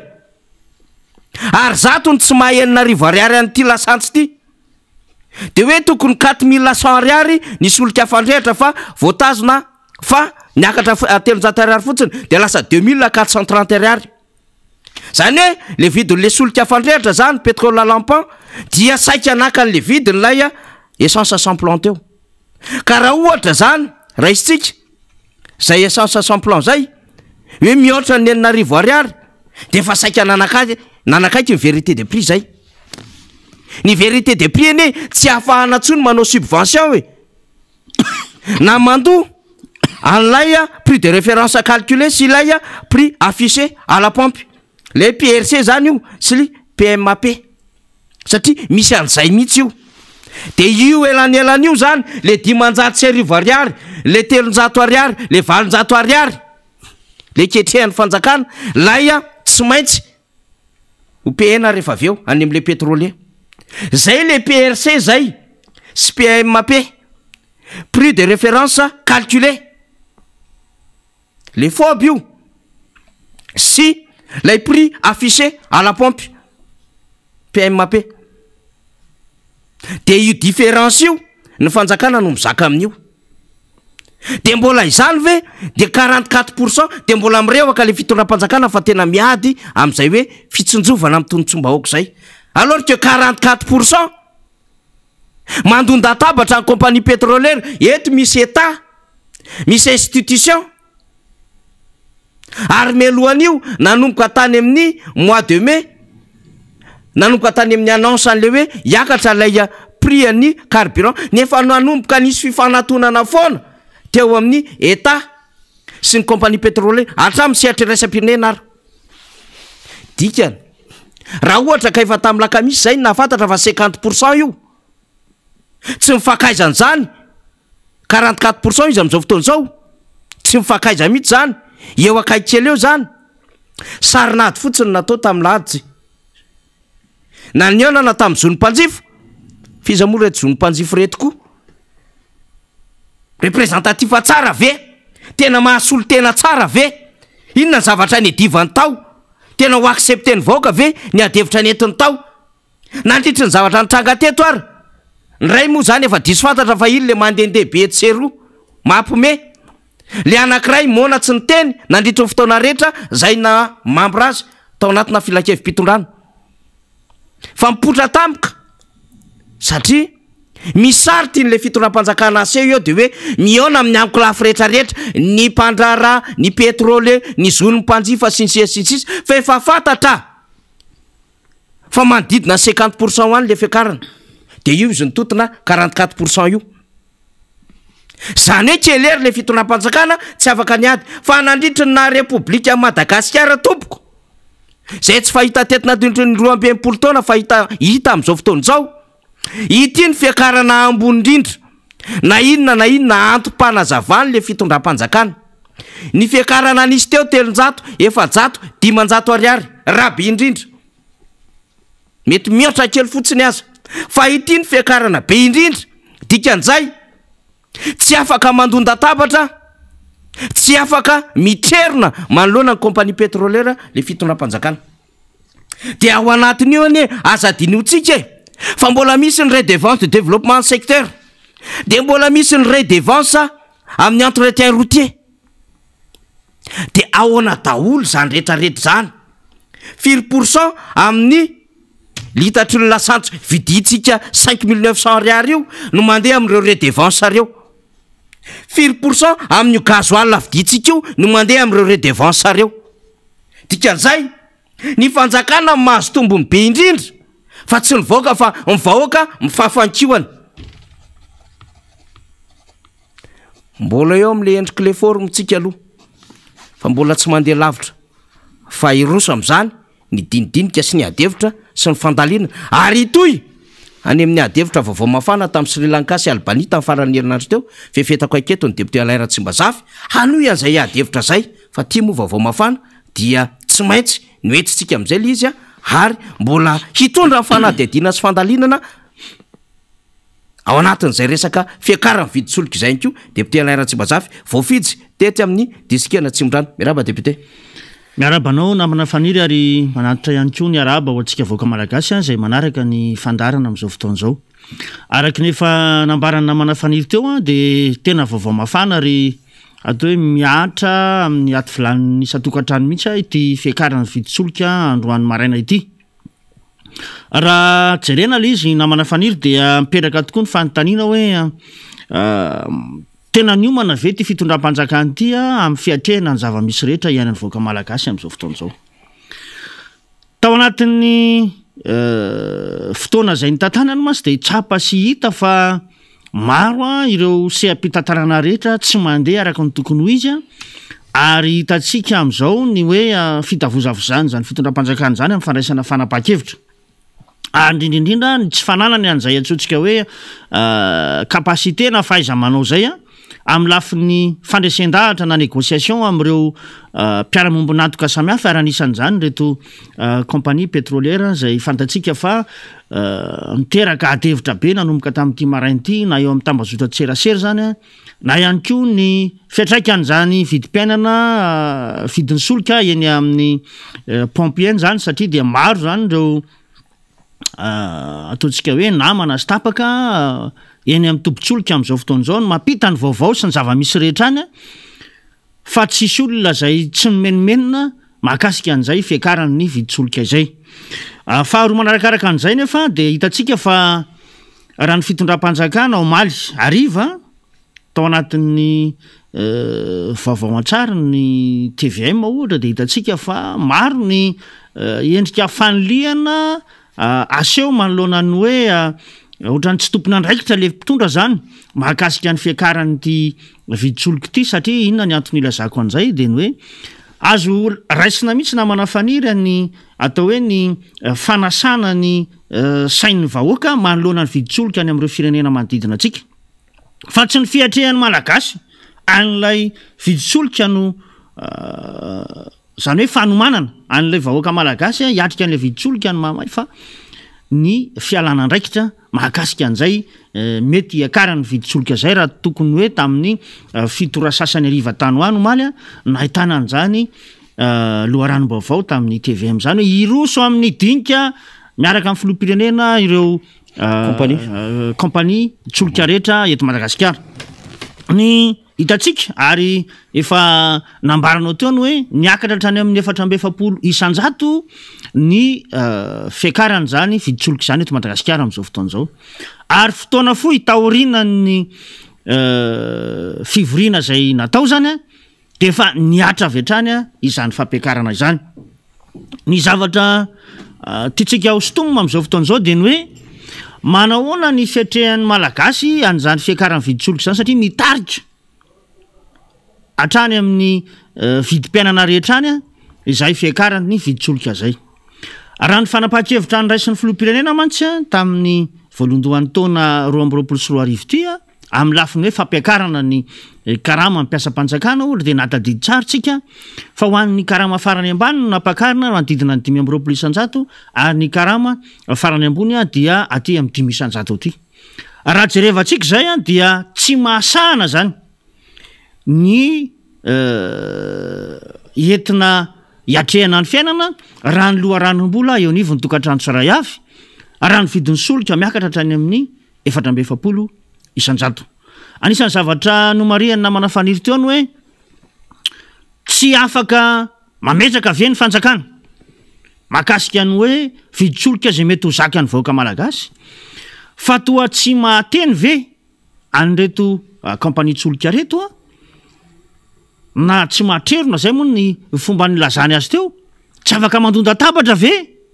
fa dia navela zany hiakatra toy izao ny vidin'ny solika zay iainantsika amin'izao fotoana izao. Zay hita miariary fa tsy mifanaraka velively mihitsy amin'ny fahefa-mividiny isan-tokantrano,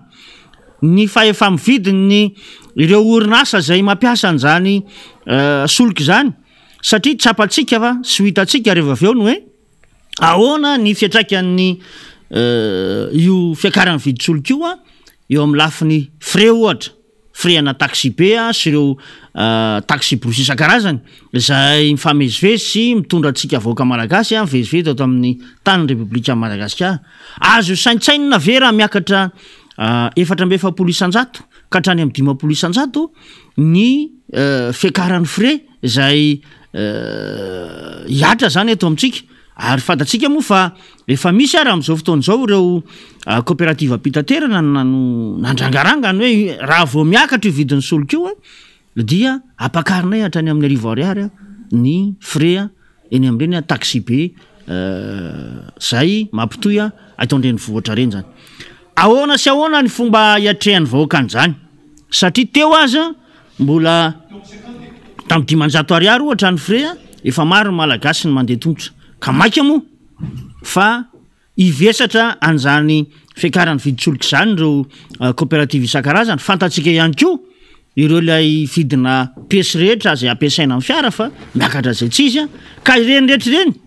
no mahatonga antsika mametra-panontaniana amin'izao fotoana izao hoe tena niomana ve ny fitondram-panjakana amin'ity fitantanana ny tany sy ny fireneny ity fa raha ny fahitana an'izao zava-misy zao dia hitantsika fa tena tandrametaka amin'ny fandraisana fanapahan-kevitra ary hita mihitsy izay le hoe tsy fijerena ny vahoaka malagasy zay. Raha ny fanambarana hitantsika teo na manafaniry de toa milalao haiteny amin'izay lafiny communication na ny fampitana resaka zay satria dia aseho le hoe noho ny fitsinjovana ny vahoaka malagasy kanefa raha ny zavatra misy amin'izao fotoana izao de hitantsika fa tsy mifanaraka amin'izany ny zavatra amin'izao. Ty mantsy ny fanamariana kely tiako tsindrina na manafaniry. Tadiditsika fa raha nandalo tao anivon'ny anteny miaram-pirenena ny teti-bola na sipanitsinana ny LFR 2022 dia anisany nomariana tao tamin'izay fivoriana zay nentin'ny zareo amin'ny ivon'ny etra moa zany na ny impôt ny hoe na ena ho 540 isanjato ny TVA zay ampiarina amin'ny resaka solika eto Madagasikara. Raha 20 isanjato zany teo aloha. Raha velaritsika zay de hoe ny ena ho 370 milliards d'ariary ny vola tokony hiditra amin'ny alalan'ny etra amin'io resaka solok'io eto Madagasikara. Raha enatsika ve zany na hoe manary volontsika ny fitondram-panjakana io zany 370 milliards d'ariary mahakasika ny solika noho ny fandraisana fanapahan-kevitra fa ho ahena 500 ny TVA ho amin'ny solika. Ahoana kosa ny mba fiatraika an'izay amin'ny lafiny vidy solika eto Madagasikara. Zay no mahatonga hoe nahavarina ty fiakarana hatrany amin'ny 470 ty raha ny zavatra mitranga amin'izao fotoan'izao. Satria efa tena ataontsika hoe vola sotoko sy foroana zany no navototry ny fanjakana ao anatin'izay vidin'ny solika izay amin'reto compagnie pétrolière reto, kanefa dia mbola ampiarina amin'ny vahoaka ihany ny mpanjinjara ihany ilay fiakarana hatrany amin'ny 470. Zany no ahitana amin'ilay anamafisako ny teniny teo na manafaniry hoe tsy misy mihitsy ve ny donda tabatra azon'izao fitondram-panjakana zao ampiarina amin'reto compagnie pétrolière zay eto Madagasikara reto satria efa betsaka zany 370 milliards zany ariary natokana amin'ny hoe fidinan'ny etra zay tokony alohan'izy ireo atao anatin'ny ty resaka solika eto Madagasikara ty. Raha jerevantsika ihany koa ny amin'ny lafiny fanambarana zay natao teo dia amafisany zay le teny namana faniry teo zay hoe tena milalao amin'ny alalan'ny haiteny sy serasera mihitsy le fitondram-panjakana amin'ny endrika fandemetshaina an'ilay vahoaka malagasy. Lay fiatrehan'le vahoaka malagasy ny zava-misy mihitsy angeny tena olana amin'izao fotoan'izao na manafaniry. Ataonao ahoana andeha hividy solika gazoil na 10,000 ariary sy ny lasantsy ho 9,000 ariary satria dia tsy mifanalavitra araka ny nambara teo ny ary zato zany ange efa tsy mahazo ninona tsony eto amintsika. Dia eo zany no anehoana amintsika hoe tsy nitady vahaolana ty fitondrany ty. Raha ny teny izy tamin'izy nirotsaka ho candidat tamin'izany fotoana zany no hitady ny ireo firenena zay mety azahoana solika mora indrindra mandra-pitrandraka an'izay eto Madagasikara. Efa taona maro zay telo taona mahery ny tantanana mbola tsy nahitana ataontsika hoe fandraisana andraikitra amin'ny vantana mahakasika an'izay any fa natao teo ihany ny fifandraisana tamin'ireo compagnie pétrolière zay nahazatra antsika. Aizitsika ny tsotratra an'izao ataontsika hoe fiakarana meopapan'izao ekena ny hoe nisy ny fiakarana teo amin'ny sehatra iraisam-pirenena ho an'ny vidin'ny solika fa kosa ny tsy fahaizana mifehy amin'ny lafiny ara-teo karena eto Madagasikara dia lasa miatraika mafy be eny anivon'ny tokantrano tsirairay indrindrindra ho an'ny mpampiasa solika izao fandraisana fanapahan-kevitra noraisina teo anivon'ny fitondram-panjakana zao zay alina tamin'ny ataontsika hoe ny maraina moa zany tamin'ny ray maraina teo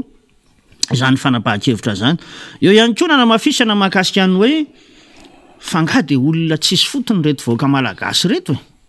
no ora vitsy ao aoriana ny fandraisana fanapahan-kevitra dia tsy maintsy ampiarina zany fanapahan-kevitra zany fa tsy misy mihitsy ve ny ataontsika hoe fanomanana na ny fanambarana mialoha hoe toy izao ny vidin'ny solika dia mba mena fepotona ireo tompona andraikitra samihafa na ny mpampiasa ny solika ny mpanjifa mivantany ahafahany mandrindra sy mandamina an'izay lafiny hoe fanapahan-kevitra tokony ho raisina amin'izay lafiny fampiarana ny vidin'ny solika na ihany koa eo amin'ny sehatry ny asa izay atrehana zany toy nireo mpampiasa fiara dia hoe atraizany any azo ampiarina ho an'ny vahoaka malagasy ohatra mahakasika ny frais zany fa ora vitsy ao aoriana nandraisana fanapahan-kevitra dia miatra avy hatrany le izy. Inona loatra ny mahamay ao anatin'izany zavatra zany sa efa tena misy kajy tena atao hoe any ambadika any ka minitra vitsy na ora vitsy ao aoriana ny fandraisana fanapahan-kevitra dia tsy maintsy ampiarina ny vahoaka malagasy zany fanapahan-kevitra zany. Zay hitantsika fa hoe manososy ny tena lanja ny maha olona ary manososy amin'izany hoe vahoaka malagasy zay nametraka ny fitokisany tamin'ny mpitondro zany ary fantatsika tsara fa tompony fahefana ny vahoaka ary pindrana ny mpitatana ka dia oza hoe aleo dinihana tsara ihany zay fanapahan-kevitra tokony ho raisina ka ampiarina eto amin'ny tany sy ny firenena namana fanety. I moa zany député Alain Ratsimbazafy dia hoe efa tsisy ninina azy atao fifa io napoaka ny zareo tamin'ny maraimbe teo zany le vidin'ny solika fomba fiteny zay tiako tenenina zay zany satria nomaly dia hoe fivoriana ny natao dia mitarika an'le fivoriana le filoham-pirenena de nrehetrarehetra zany de nandritry ny ray volana mahery de hoe miady mafy ay miady mafy 44% no mba vita n'le fitondram-panjakana oleo de tokony tany amy 50% io zany deputé Raha Tsimbazafa 44% mba vita le fitondram-panjakana ohatran'le hoe tsy nanaiky raha tsy nampidinina le viditsolika rehefa nandondatabatra ny ena compagnie pétrolière tamy 2019 le filopirenena 100 ariary mba azo ny tao anatin'lay lasantsy de ato magaga ane 100 ariary ny azo amin'ny fidinana fa ny fampiakarana 500 sy 700 ariary zao ny zavatra mitranga zany raisonnement tsotra nitondrantsika azy frean'olona telo zany no elanelam-bidin'ny fiakarany gasoil any taxi be 500 ny frean'ny taxi be fa frean'olona telo ny fiakarany vidin'ny gasoil 2 litatra 500 ariary ho an'ny taxi be de andrasantsika moa zany deputé Ratsify ny faramarana ataon'ny CTU sy ny CTS andrasantsika koa ny zone régional zone national hoe inona ny fanapahaka hevitra raisin'izy ireo satria apetratsika mazava tsara zany rehetrarehetra de nieritreritra hoe ity prix sy ty ady hevitra resahan'ny fanjakana ty tena miady ary tsy mamelo rery mivaoka de mieritreritra ny rehetra hoe mety ho 500 ariary io mety ho 700 ariary io 800 ariary mety ho 1000 ariary io aty amy 500 ariary frean'olona telo ane zany ny fiakarany vidin'ny gasoil de raha ny teny le ICTI hoe rehefa miakatra io de ampiakarinay ny anay de namery zareo ohatr'izay ange le fanomanany efa milaza melo hoe ho 1000 ariary ny fiakarana ho an'ny taxi be de maninony zany tsy vita amin'ny fitondram-panjakana hoe vokatry ny fionanay omaly de zao zany ny zava-misy zao zay ny andrasan'ny vahoaka communication officielle mazava tsara fa tsy hoe miary tena de hoe fitsonjovana amin'ny vahoaka de natsona ny ankolafy rehetra sy ny sisa ny ady mafy rehefa jerevanao inona moa le ady mafy am'izao 44% zao 500 ariary de 700 ariary ny elanelam-bidy fiakarana zany dinona le ady mafy an'izao firy amin'ny vahoaka malagasy mety ahazaka n'izay fiatraikany fiakarany lafin-javatra rehetra mifanaraka amin'ity gasoil sy lasantsy ity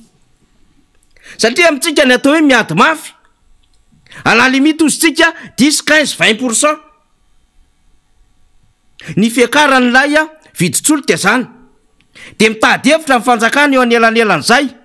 mameno ny banka amin'ny alalan'ny lay prix de référence calculé sy prix affiché à la pompe satria efa nameno ny banky izy hatramin'izay satria mivarotra fatiantoka ny compagnie pétrolière satria tsy niditra anatin'ny vidiny tena izy ohatr'izay ange le raharay de any anatin'lay ino moa zany lay miaro tena manao défensive foana le fitondram-panjakana zany lasa défensive foana amin'ny zavatra rehetra zay ataony izy miaro tena raha fiarovany tena zany de hoe reto ny vidin'ny prix reto ny vidin'ny solika am'tsena maneran-tany fa tsika efa nafantatra mihitsy fa nydidididina amin'ny oresahany soratany io zany de ny zavatra tadiaviny de raisonner le vahoaka hanaiky de anao merci azy hoe tena nitsinjo vahoaka aizany misy olona tsotra be fotsiny hoe niakatra le vidin-javatra de hitehaka le vahoaka mety tokoa ratsy ny olona mpisolelaka sy mitady seza ohatrany le hitako tamin'ny Facebook tamin'ny maraina le raha mato mitady seza misolelaka mafy mihitsy de ny mpanohatra ny enjehany mbola mahita ihany hoe tankina ny mpanohatra niodikodina teo foana fa zao io arany amin'ny fanjakana ny ady mafy de zao mba misaina ve amin'le fomba fanohanana fanjakana le misolelaka le manohatry ny zao mihitsiny de mba misaina ve anatina lafin-javatra ohatran'ireny le fomba fanohanana fanjakana mbola mpanohatra ny problema anatin'ny fiakarany vidin'ny solika fa tsy le vahoaka zay etraikany zay viditsolika zay no ankoragena de ny andrasan'ny olona zany de zao vaolana roa ihany deputé Raha Tsimbazafa na io misy solika tsinjo de midina amban'io viditsolika satria le fanjakana milaza mahay mazi foana isak'izay misy zavatra miakatra eto na io iakatra ny karama mampiasa mpanjakana sy ny tsy miakana révision ana karama io tsy possible atsony amin'io karama io satria apozintsika zany fanambarana be da be zany ny andrasantsika io zao manomboka mibajaja de miandro mafitsika zao inona ny hevitry ny taxi be UCTU inona ny hevitry ny UCTS ahoana ny zone national ahoana ny zone régional rehefa manaraka an'izay misy transporteur inge eto hoe mampiasa camion iakatra ny koa satria mazava ho azy miakatra ny gasoil ny lalana ratsy le fotoana lany au lieu de tokony vita adiny 7 lasa adiny 7 le lalana fatao mahazatra lany le fotoana simba le fiarakodia efa misy usure le amortissement mandeha ihany amina fitaovana ampiasaina ohatran'ireny dikan'izay tsy ny hoe ny taxi be na ny taxi brosy ihany ny possible mety hampiakatra an'izay sara-pitateran'izay fa hampozina ho isika ny transporteur amina poids lourd camion ny camionnaire hampozina ihany koa député Alain Tsimbazafy fa hampiakatra ny azy koa reo lakana madinika zay mandeha amin'ny motera olboro satria mampiasa na gasoil na lasantsy reny arakaraky ny tipana ny motera ampiasaina zany hampozina ihany koa ho an'ireo mpampanofa gropy zay any mbola tany tsisy jiro zay mety mandeha amin'ny lasantsy ny akamarony misy vitsivitsy any diesel tsy maintsy hampiakatra an'izany koa an'izany satria io le izy efa hita amin'ny posiny le vahoakany le hoe 3400 ariary teo hoe 17 000 francs lasa ohatriny zany manodidididina ny 24 500 francs samy hafa mihitsy le hoe 17 000 francs sy 24 500 de le fanjakana tsy mety tonga saina mihitsy ny hoe ny problème ane tsy le mpanohitra na ilika any mpanohatra io efa io le izy fa fotsiny hoe atao tena tikantso tikany le vaoka malagasy tsisy mba préparation mihitsy raha ohatra tapakareo le izy maly niaraka am'le compagnie pétrolière de tokony nisy communication zany eny ara fa zao ny tapaka teo 4900 5900 2430 ariary noho izany hiatra manomboka am'izao zany mba mila préparation na psycho le izy de misy ny fifampiresahana amin'ny taxi be ahoana zany hitondranareo any anareo ahoana zone national de tsy maintsy ho taitra marina fa nisy olo tena ny resaka fandrarana teo sehatra tsy miankina nandritrin'le fivirina fa na le 30 000 ariary azy député Alain Tsimbazafy le voalaza fa hiatra manomboka volana me mbola tsy mirotsaka tsara akoriny any anatin'lay vola fandray an'lay mpiasa amin'ny sehatra tsy miankina le 5 13 25% nresahana tao anatin'lay fampiakarana karama mampiasa mpanjakana mbola tsy mazava tsara arak'lay kategoria ametrahana azy de zay zany tenentsika hoe lalana roa io fa le lalana faharoa ty aloha asa ho vita amin'ny fanjakana ve le solika tsinjo satria zatra an'izay izy ka miakatra ny vidina ciment matériaux de construction miaraka ny ciment de inona ny ataony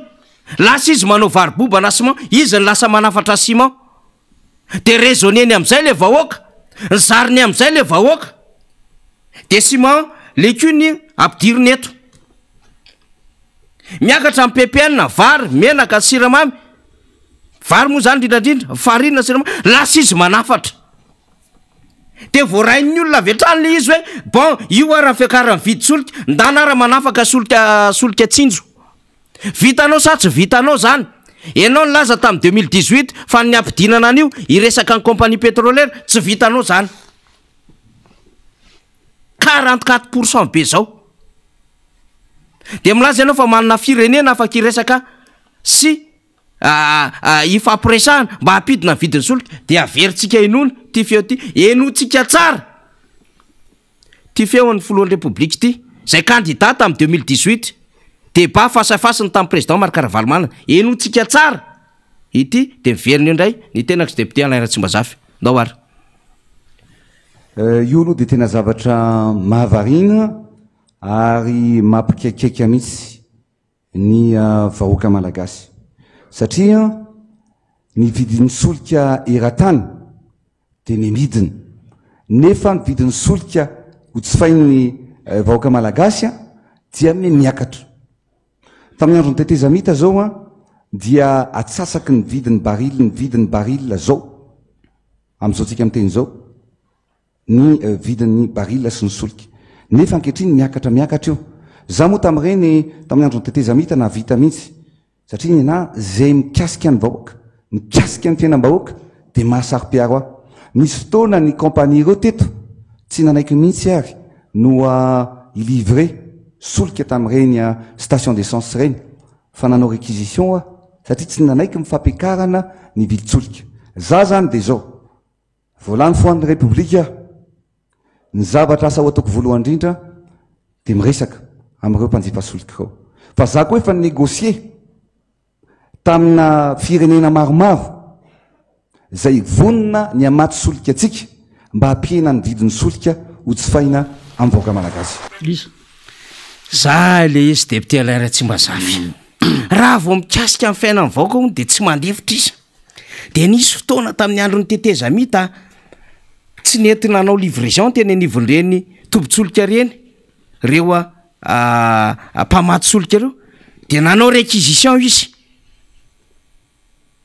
ka maninona tsy vita manao réquisition am'izao raha ohatra ka mafy be le fiakarany le viditsolika misy fahefana le fitondram-panjakana naninona tsy ny réquisitionné ny reto akoatrin'le réquisition tany amin'ny filolo zay nalefa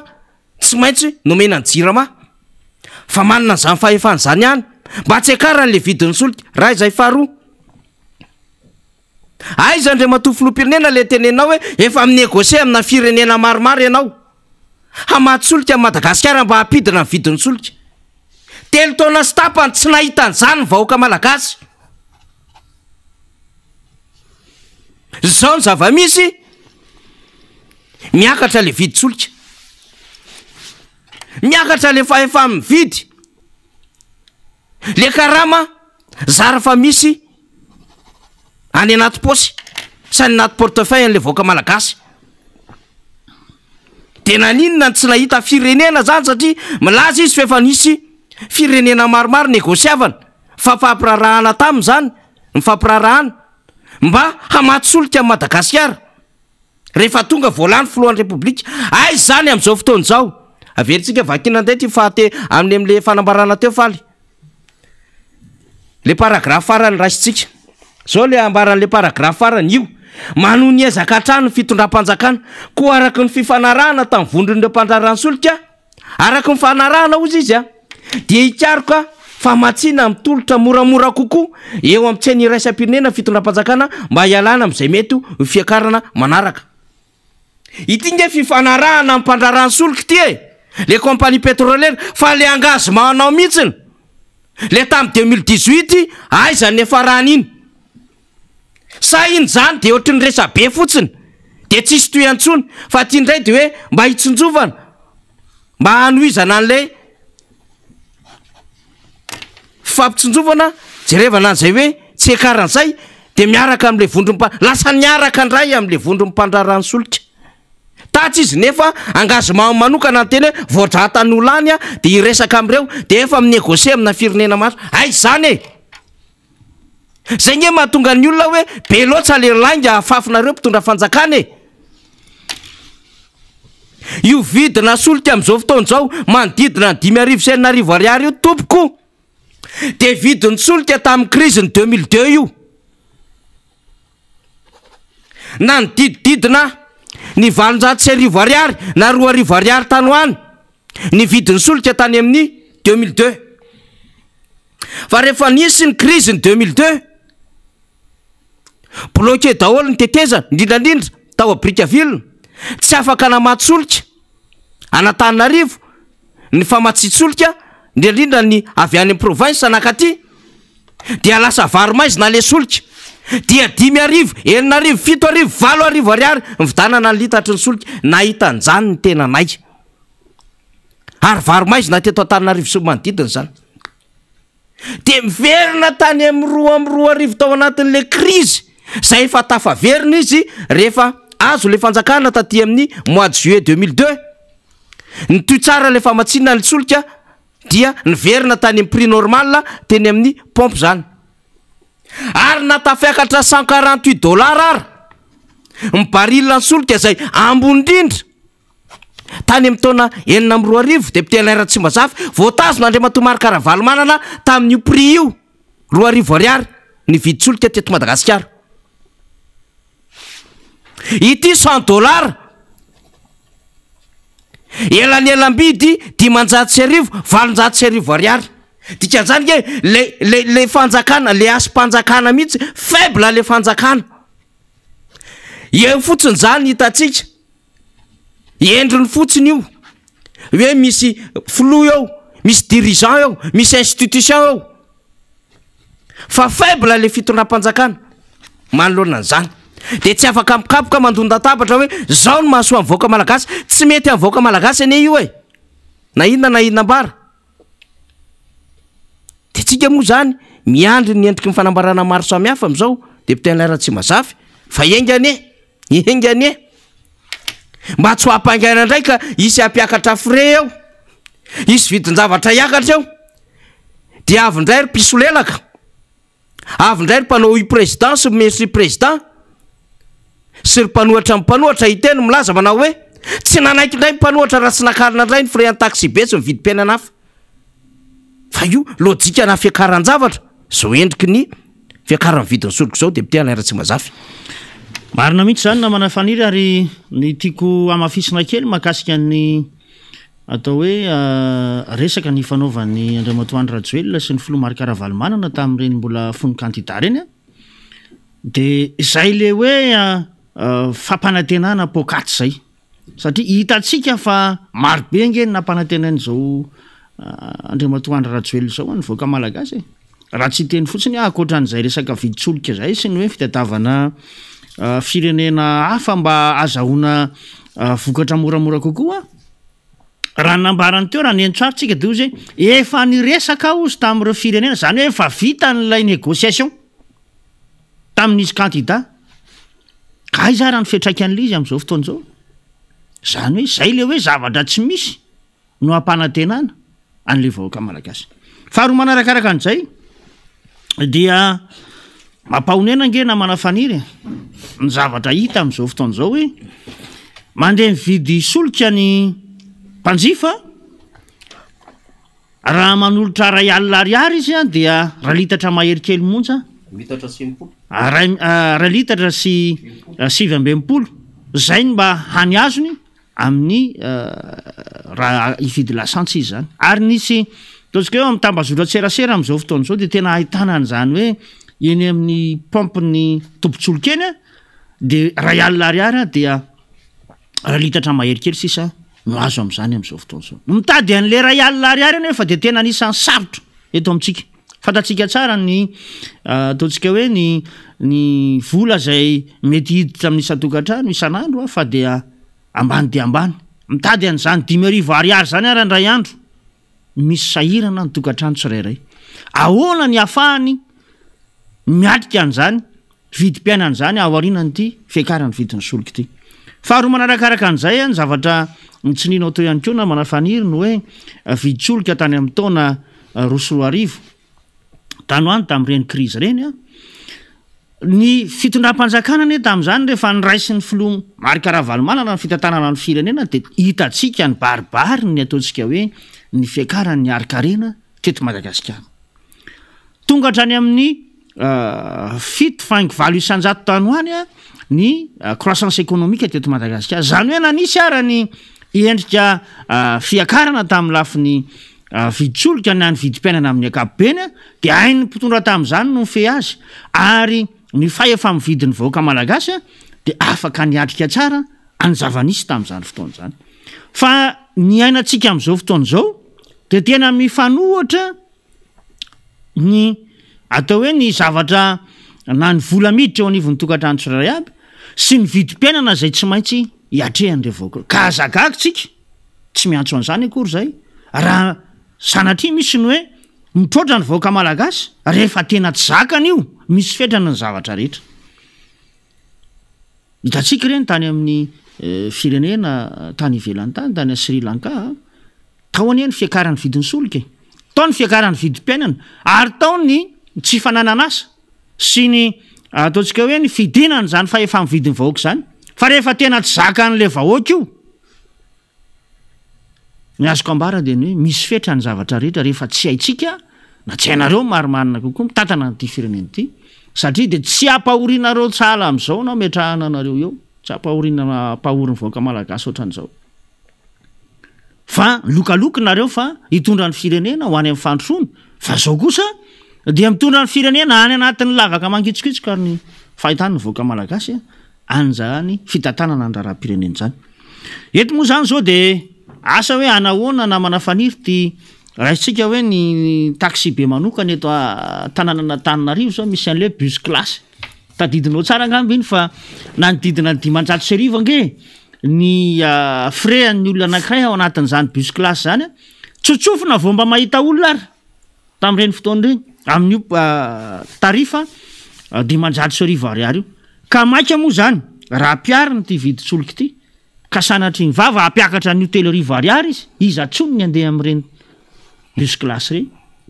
satria tsy zakany olona tena sarotra ny mandainga fa tena tsy ho zakany vahoaka malagasy ny fiatraika ny viditsolika 400 zay apiariny fanjakana amin'izao fotoan'izao ary tsy afaka ny verin-dalana amin'io tsony izy satria efa fanapa-kevitra sy fanambarana lehibe ny efa noraisiny teo anivon'ny ministera ny akoranafo sy ny masa moa amin'izao fotoan'izao zay mivoaka maraina teo zany amin'izay filazana ny fomba ofisialy ny vidin'ny solika zay ka hitatsika amin'izany fa mifamoafao zany zao ny raharam-pirenena arety moa isaorana ny atao hoe ny vahoaka malagasy amin'izao fotoan'izao manomboka alina amin'izay raharam-pirenena zay satria hitatsika ny fandraisana anjaran'ireo atao hoe mpikirakira ny ty internet ty ny amin'ny lafiny Facebook sy ny sisa amin'ny fanehoana zany hoe tsy fakasitrahana izao fanapa-kevitra anoraisy ny fitondram-panjakana zao na ihany koa ny hoe ny filazana ny fiatraikany ity fiakarany viditsolika eto Madagasikara ity zany hoe efa voadona ny ataontsika hoe ny raha marary ny aty voadona ny afery misy teny malagasy an'izay hoe rehefa voadona any amin'ny aty volaniny vahoaka malagasy le izy dia manomboka maneho hevitra ny olona fa tena ainy ty ho ray manonja ary tena loso ty miatra eto Madagasikara amin'izao fotoan'izao ty ka ny andrasan'ny vahoaka zany amin'izao fotoan'izao dia ny hoe mbola izy fa olana hafa aveo raisin'ny fanjakana ohatra misy koa moa zany ao anatin'izay fanehoan-kevitra samy hafa zay ny hoe inona no mety any ananany zay fiatraika an'izay ny anivon'ny vahoaka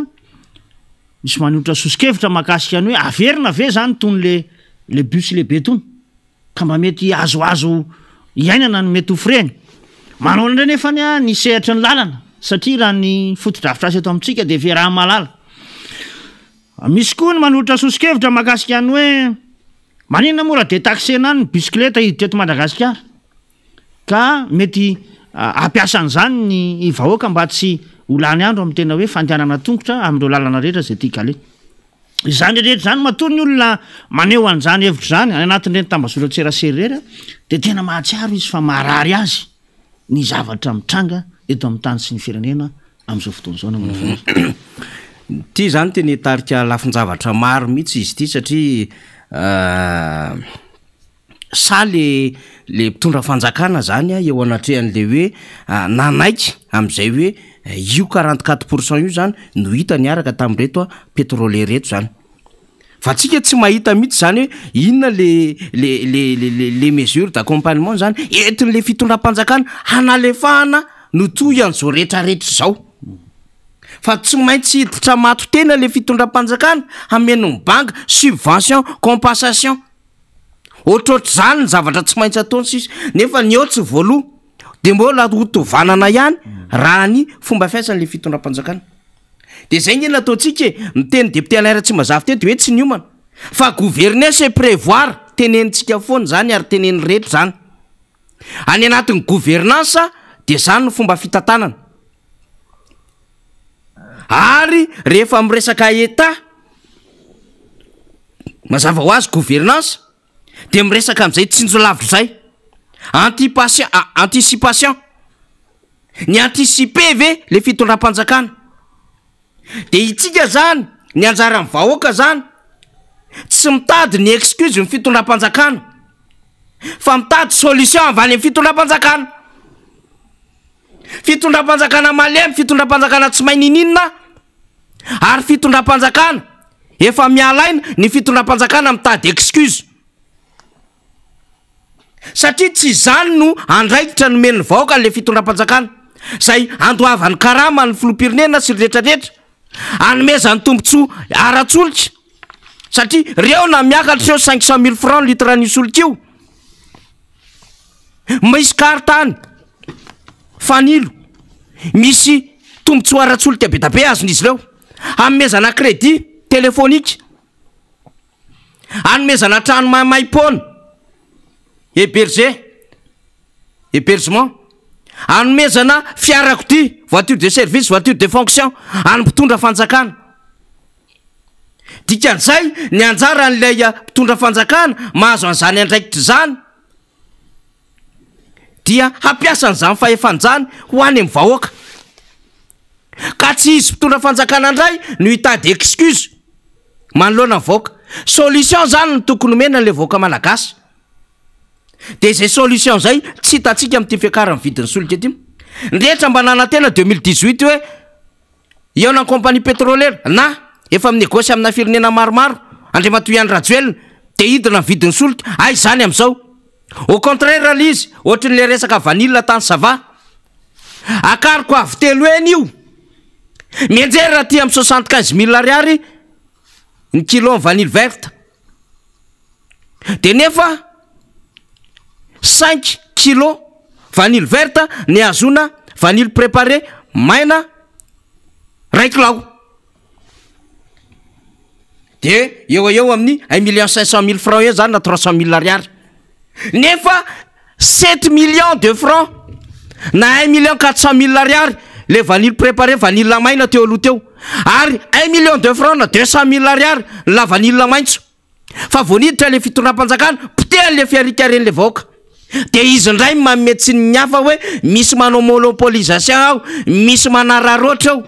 nefa izy napidina an'le vidin'le la vanille de ohatran'izany zao carburant hitantsika zao mampanantena izy fa hidina le vidin'le carburant satria midina ozy izy eo amin'ny tseny raisam-pirenena baril nefa ny antsika miakatra ka naninona raha tsy vitanao hoe 60 à 80 dollars nge baril ny solika tam 2018 rehefa tonga teo ianareo 2019 nidina 52 dollars amin'ny baril 2020 20 dollars amin'ny baril ny solika ary 2021 50 dollars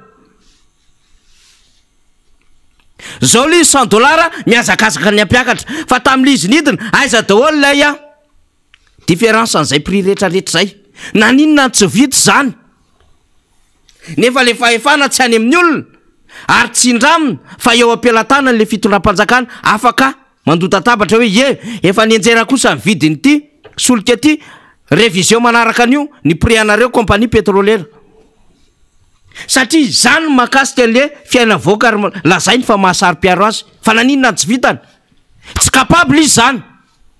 ary ny capacité de négociation zany aloha de ilozany Andriamatoa Marc-Ravalomanana manana lavitra be zany Yahya Rajoelina zany raha resaka capacité de négociation matoa io fotsiny jerevantsika azy mitady fidinana ary zato ny azonao mitady fiakarana 500 valonjato ariary dikan'izay le crédibilité le mpitondra fanjakana sy le fanjakana mihitsy no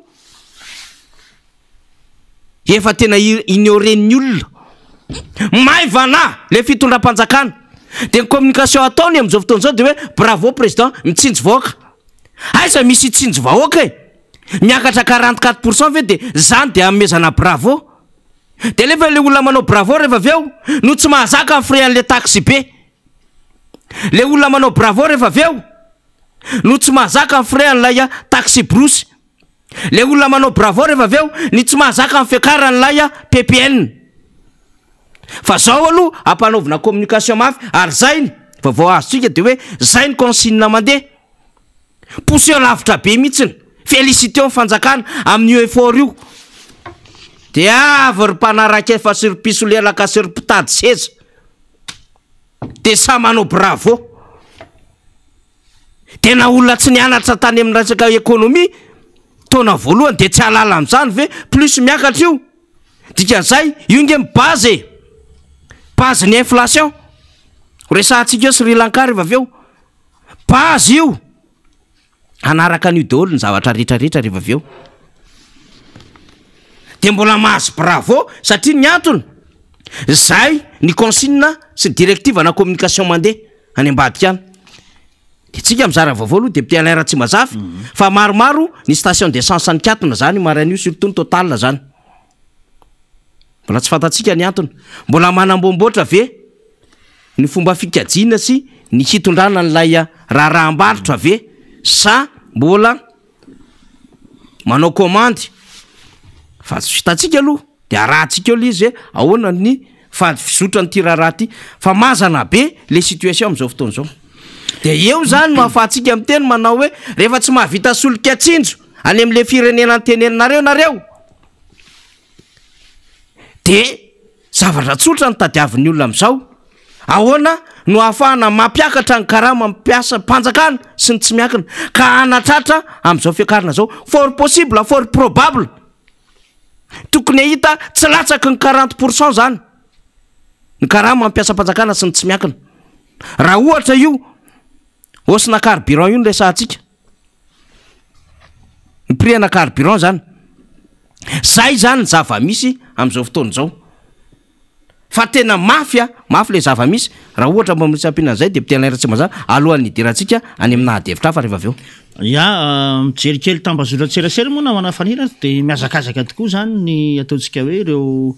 mpampiasa compte faika sy ireo ataontsika hoe pisolelaka am'izao fotoana zao a manao an'izay bravo any fitondram-panjakana zay tamin'ny fandraisana fanapahan-kevitra mahakasika ny viditsoloka io de varina moa ny tena hoe aiza marina ary ny tena hitondrana nyity fireneny ity ary milamina ve ny conscience an'ireny olona reny zay hita hoe ny vahoaka miaina eto Madagasikara efa tena mikaikiaiky am'izany fiakarany vidim-piainany zany a dia mbola fampiakarana an'izay vidim-piainany zay ny fototry na ny fiatraikany ty fiakarany viditsoloka ity de mbola mandeha ihany ny ataontsika hoe bravo an'ny fitondram-panjakana. Iny moa zany tsetratsetratsaratra ihany na manafaniry am'le hoe fomba fanaovan'ny reto mpitondra-fanjakany reto sy ny mpiara-miasa amin'ny rehetra am'ty lafiny communication amina AFB ty fa de variny ianao hoe ha tena mazaka fiainana marina le olona mato mbola tena manao an'izay lafiny hoe fankasitrahana fitondram-panjakana am'izao fotoana zao fa diso hevitra izy raha ny fijerina azy satria ny zavatra mampitepitepo ny vahoaka nge am'izao fotoana zao na manafaniry de hoe ahoana indray zany ny fiakarany facture ny jirama afaka ray volana ahoana ny ahafahana mandony frais an'ireo ataontsika hoe zay efa mba feno taona ka mandeha mamonjy toeram-piasana isan'andro ahoana ny sakafo hohanina isan'andro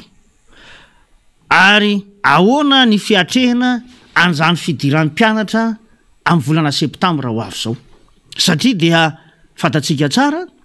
fa misy fiatraikany amin'izany rehetrarehetra zany avokoa izao fanapahan-kevitra amin'ny fampiakarana ny viditsoloka eto Madagasikara zao mafy ary mafy tokoa ny fiatrehan'ny vahoaka malagasy indrindra ny vahoaka madinika azy ka apetraka amin'ny itsika vahoaka ny fandinihana ny zava-misy zay iainana am'izao fotoana zao zay hitantsika fa tsy mendrika ho antsika vahoaka malagasy tsony raha izao fandraisany fitondram-panjakana fanapahan-kevitra zao ary amafisina ny hoe raha izao fiakarany viditsoloka zao tsy misy ny atsotsika hoe ny fandraisana andraikitra manokana amina am'izay lafiny hoe fampakarana karama sy ny sisa zay inona moa no hoan'le ololeto ifandramatra eto ankeny malagasy raha pitsorafakapitso raha izao ny zavatra mitrangana manafaniry ka vo androany moa zany mitranga zay fanapaha-kevitra zay ho hitantsika andrasantsika ny faneho-kevitra samihafa zay avany amin'ny lafikery samihafa eto amin'ny tany sy ny firenena na io any amin'ny sehatra ara-politika na io any amin'ny mpandrara na io any amin'ny mpanjifa mivantana dia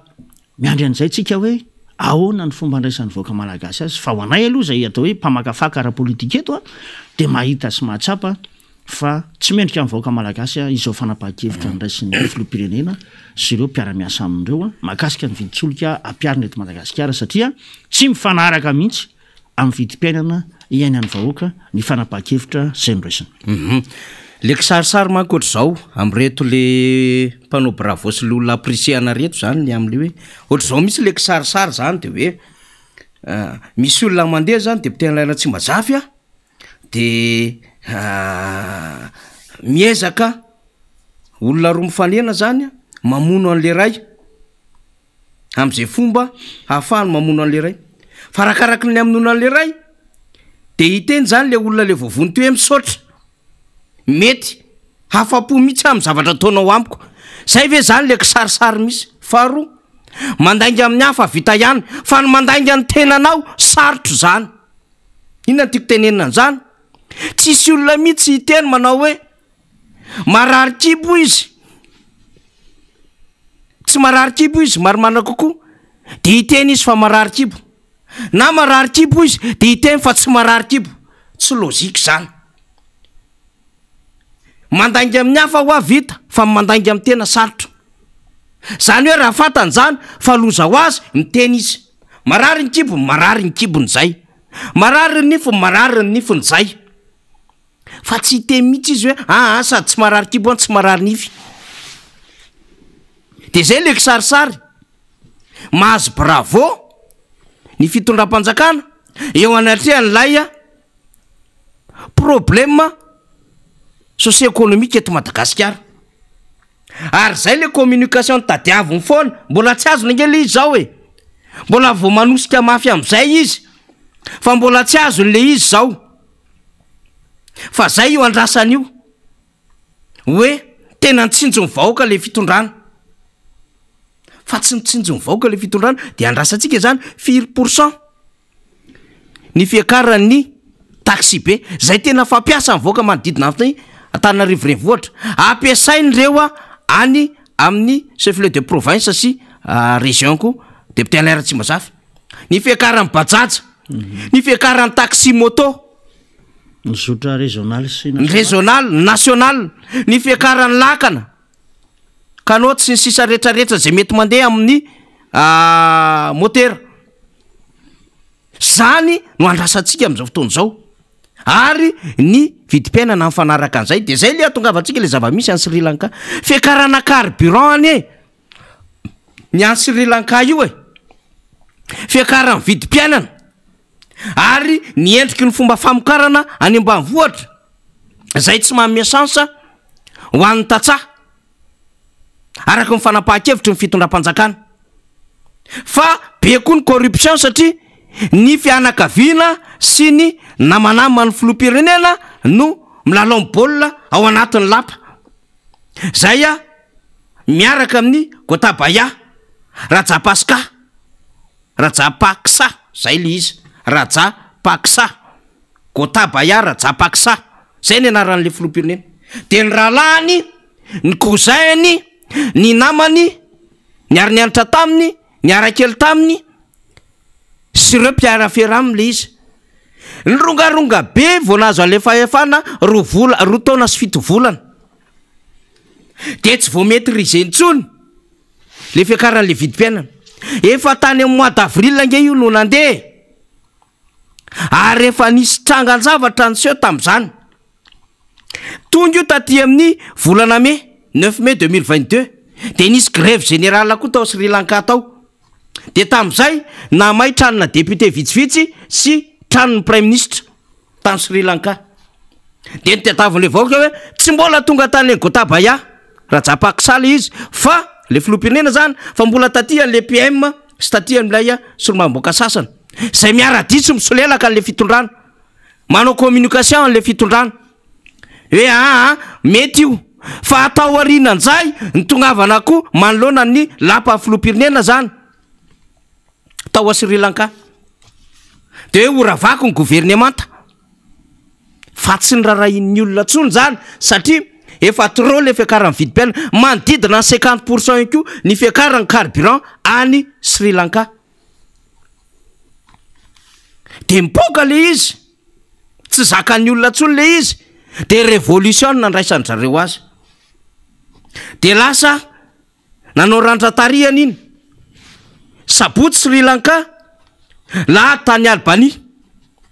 fa nisy koa ny député Alain Ratsimbazava tany Panama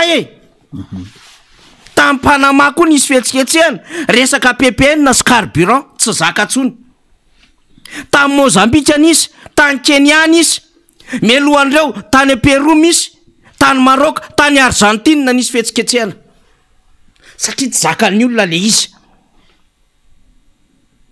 de tondrona ny fitondram-panjakana ny tsy miasa ao anatin'izay ary mariny zany satria ho isika gouverner c'est prévoir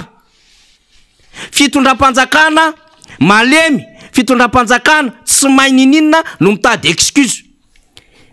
misy fomba fiteny zay kisa excuse s'accuse de manohatra mpanohatra manilika ny tsy fahombiazany any amin'ny ny hafa any am'izay république mifandimby tany alobe tany de mepangany empolo taona lasa tsy nahavitin'inona nefa vao mainka zavatoza ny ataon'le fitondram-panjakana am'izao fotoana zao de zany no zava-misy hitantsika eto Madagasikara fa fitondram-panjakana mitondra solution zany tadiavina isan'andro ve isaky misy zavatra mitranga eto de miazakazaka manenjika mpanohatra manenjika ny tim manenjika RMDM manenjika panorama manenjika marika ravalomanana manenjika rivrakotovao manenjika rajonary mampianina zany ve fiainan'le fitondram-panjakana de mba tranquille ve ny conscience an'le fitondram-panjakana hoe sao de isika ty mihitsy mila mandiny teny re olo reo ane efa 10 taona lasa tsy nitondre re olo reo efa 3 taona lasa tsy nitondre ary nantondra ry izy talohatsika isika ny nampiakatra azy teo amin'ny fanjakana ka raha misy tsy fahombiazany zareo isika zany no tompon'antoka am'izany satria isika ny nandany vola million de dollars ny finansiana ny campagne ny reto olona reto na de tsy lany tamin'ny primaire ary ny olona iny fa isika nanoana satria isika natahotra an'le dokotera sao olany le d'obédience taty amin'ny tim zany anie le raharay de mbola fonarina foana le adevitra de nefarany député Alain Ratsimbazava amin'izy menakavy manana problème conjugal io misy misarabady ray ianina miaraka amin'ny ray ianina ry sisisa sy te zavatra maro ho tondrono mpanohatra daholo koa mangalatra ny vadiny izy menakavy sy mampiady misaritaka an'izy menakavy any ambony fandrina satria sahirana mitady an'le argument de lasa fahazarana sy routine le izy sy habitude ratsy amin'le fanoliana ndraikitra makaty amin'ny mpanohitra mampalahelo le fiainan'le fitondram-panjakana de mba maka lesona io zavatra nitranga ny teneniko tamin'ny Maroc tamin'ny Pérou tany Argentine mipoka ny tany Sri Lanka nandeha tany Albanie tany Panama tany Mozambique tany Kenya resaka PPN sy carburant daholo zany rehetrarehetra zany tsy faneken'ny olona fa sao de sy tendray hoe nandeha tany ny RMDM sy ny panorama sy ny tim de nasaina nietsika ny tany Sri Lanka nasaina nietsika ny tany Albanie nasaina nietsika ny tany Maroc sy tany Pérou fa ny olona mahafantatra ny ataony hoe eto fa mafy ele zany fanjakana teo am-pelatana ny filora Jabaska zany mafy zany fa efana teo amin'ny atanana tany Albanie mo ny dery fotsiny mitandro filamina tsy sa ny affronté na contesté an'lay mouvement des paysans satria fantatry izy ireo hoe rariny loatra marina loatra le fihetsiketsehana nataony reto vahoaka reto de inona zavatra nitranga député Alain Ratsimbazava fitatsika rehetra tamin'ny sary le izy mba andro ray toazato amin'ny vahoaka de lasa izy ny tsilalay teny ambony canapé amin'ny président lasa izy nanao selfie teo ambonin'ny fandrina amin'ny président de lasa tany amin'ny piscine de lasa nakasary teo amin'ny bureau de mba nijery canal tsisy canal zato nijery fa hita lavitra zay a mandeha amin'ny satelita maromaro mba andro ray toa zato azy mitovitovy fa tsy mitovy a le endriky le ino moa ty le endriky le niangana izy fa mitovitovy tamin'ny fanafiana ny Capitole tany États-Unis tamin'ny Donald Trump le vao tafiditra tao andapa de afaka naka sary sy ny rehetrarehetra député Alain Ratsimbazafy zany dikany aminy hoe io vahoak'io ninona nataonao amin'io fa rehefa mifoy io na inona fahefana eo an-tanana fa ny herim-bahoaka tsy haito ainy ary io nampitserinao ohatry ny savony sy ny rano-tsavony mahita ipitsahana foana io ka misy fetrany zay a lafin-javatra zay député Alain Ratsimbazafy ny amoa namana faniry de anamafy an'le teninao teo hoe ny fototry ny olana nge tao a Sri Lanka de tena mitovitovy amin'izao zavatra misy eto Madagasikara zao ary akoatran'ny hoe fiakarany vidim-piaina na ny viditsoloka sy ny sisan'ny resahanao teo a de zavatra misy eto Madagasikara ihany koa ane namana faniry ty le hoe namanama na fianakaviana sy ny sisa daholo ty mitatana ny andraikitra ambony eto amin'ny tany sy ny fireneny ty tsy maninona ambaratsika mihitsy hoe misy ifandraisana nge zany mpikambanao anivon'ny gouvernement sy ny anivon'ny androm-panjakana toy ny CENI zany eto amintsika atao tena manana rom-pihavanana akaiky mba tsy hanonana ny anarana fotsiny eto zany zavatra anisany zany ihany koa ny teo anivon'ny ministera zay nahitantsika nyreny le hoe zay namanamana ihany na fianakaviana no mahazo marché eto amintsika am'ireny tolo-barotra zay ataony eny anivon'ireny ministera tsiray aby reny hitantsika nge zany tamin'ny raha écran plat ny vadin'ny ministra ihany nge no namatsy an'izany écran plat zany teo anivon'ny ministera tamin'ny eny raharahany Covid-19 teto amintsika reny zany hoe efa hita eto Madagasikara avokoa reo tranga zay miseho any amin'ny firenen-kafy reny zay mahatonga an'izay le hoe fetra farany apetraka ny vahoaka ao amin'ilay fireneny zany ka sola eto amintsika eto Madagasikara eto ny tranga zany fa dia efa toa mahita saritsarina fahafenon'ny condition tsika amin'izao fotoana zao na fahafenon'ny fepetra zay atao hoe tsy ahazakan'ny vahoaka malagasy itsony ny zava-misy iainany ka sanatria ampitroatra azy raha pitso raha afaka pitso ka ny fitondram-panjakana zany raha tsy te hisehony zany zavatra zany de aleo maneo vahaolana farak'izay aingana manoloana an'izao zavatra hita zao sy iaina ny vahoaka malagasy zao fa tena tsy zakan'ny olona itsony raha ny zavatra misy iainana indrindrindrindry taorinan'izay le hoe fanapahan-kevitry ny fiakarany viditsoloka zay ka eto namana faniry de tsika amin'ny rahalahy moa milaza ny ataontsika hoe ny atsipria ny mahakasika ny zavatra mety hitranga ny aya ny zava-misy fa ny vahoaka malagasy koa de inona fa mandinika sy miena ary mamakafaka ihany koa ny raharam-pirenena amin'izao fotoana zao satria tena ao anatin'ny kiondalana lehibe zay tena lalovana sy tsy maintsy atrehana zany ny vahoaka malagasy amin'izao fotoana zao noho ny tsy fahaiza mitatana zao fitondrana eto Madagasikara zao de ataontsika angamba fa any fitondram-panjakana amin'ny baolina amin'ny zay mety hoe ho fanapahan-kevitra raha pitso raha afaka pitso eto amin'ny tany sy ny firenena le izy moa zany le fanjakana ny teny ny ady mafy sy le hoe tena tsy matory andro amanalina zay fanao manko le voambola le fitondram-panjakana mijery zay mahasoa ny firenena de hoy isika ory vahoaka mitady fitserana mafy le mpitondra fanjakana te mba ahazo fitserana izy zany te mba ahazo bravo izy manoloana zany resaka ny resahantsika rehetrarehetra zany de hitantsika satria le ministra zany zao miteny androany mbola tsy le vidiny tena izy io fa raha le vidiny tena izy io Henarivo ariary mahery io sika efa manodidina ny Henarivo nge io ary zatony tsy maha-Henarivo an'io fa kilalao tsaina fotsiny no anaovana azy 704 tsy ho 10,000 sy lay 705 tsy ho 9,000 fefa eo apotomoty io efa tsy lavitra io fa de zao ny zavatra miseho any amin'ireo firenena rehetra ny tany saitsika ireo Sri Lanka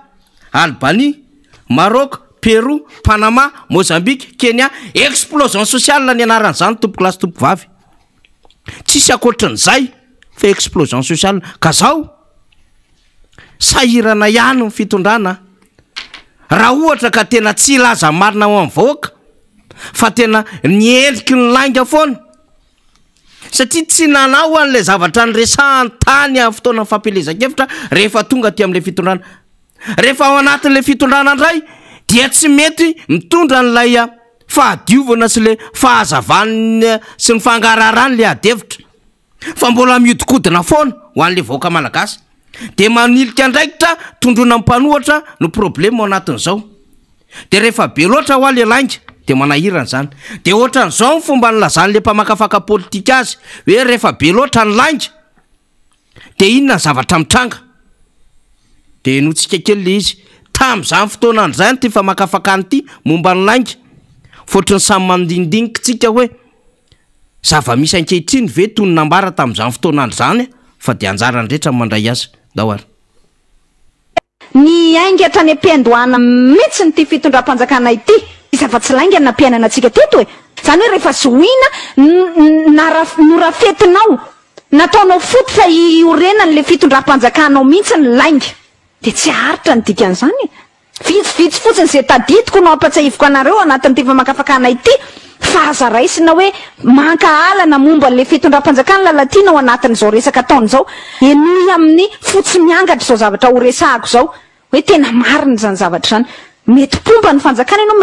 mety manohitra ny fanjakana. Raha pomba ny fanjakana ianao de teneno malaky le fanjakana toanana hoe tena marina zany teny lalatina zany fa tena ohatrany tsy nanao afa-tsy lainga ka itsika ary zao ny anaporofonana zany. Voatany ampiandohana aloha mba hahafahanao mahazo an'le fon'le vahoaka nandainga zany ianao tam'le vahoaka nasainao mifidy anao hay lainga fotsiny zany hay resaka eto ambava fotsiny fa tsy vokatry ny fo tsy sincère zay malainga azy.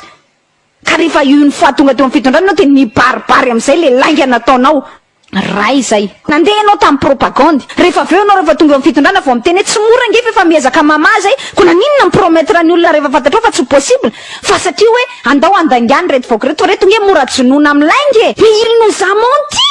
Kabary miezinyezana anie zany le retsy natao teo amaso be sy ny maro témoin zany ny tany aman-danitra e. Fa volombelona zany nge ny lanitra sy ny tany sy ny vato-masina sy ny razana sy ny sisa zay finotsika malagasy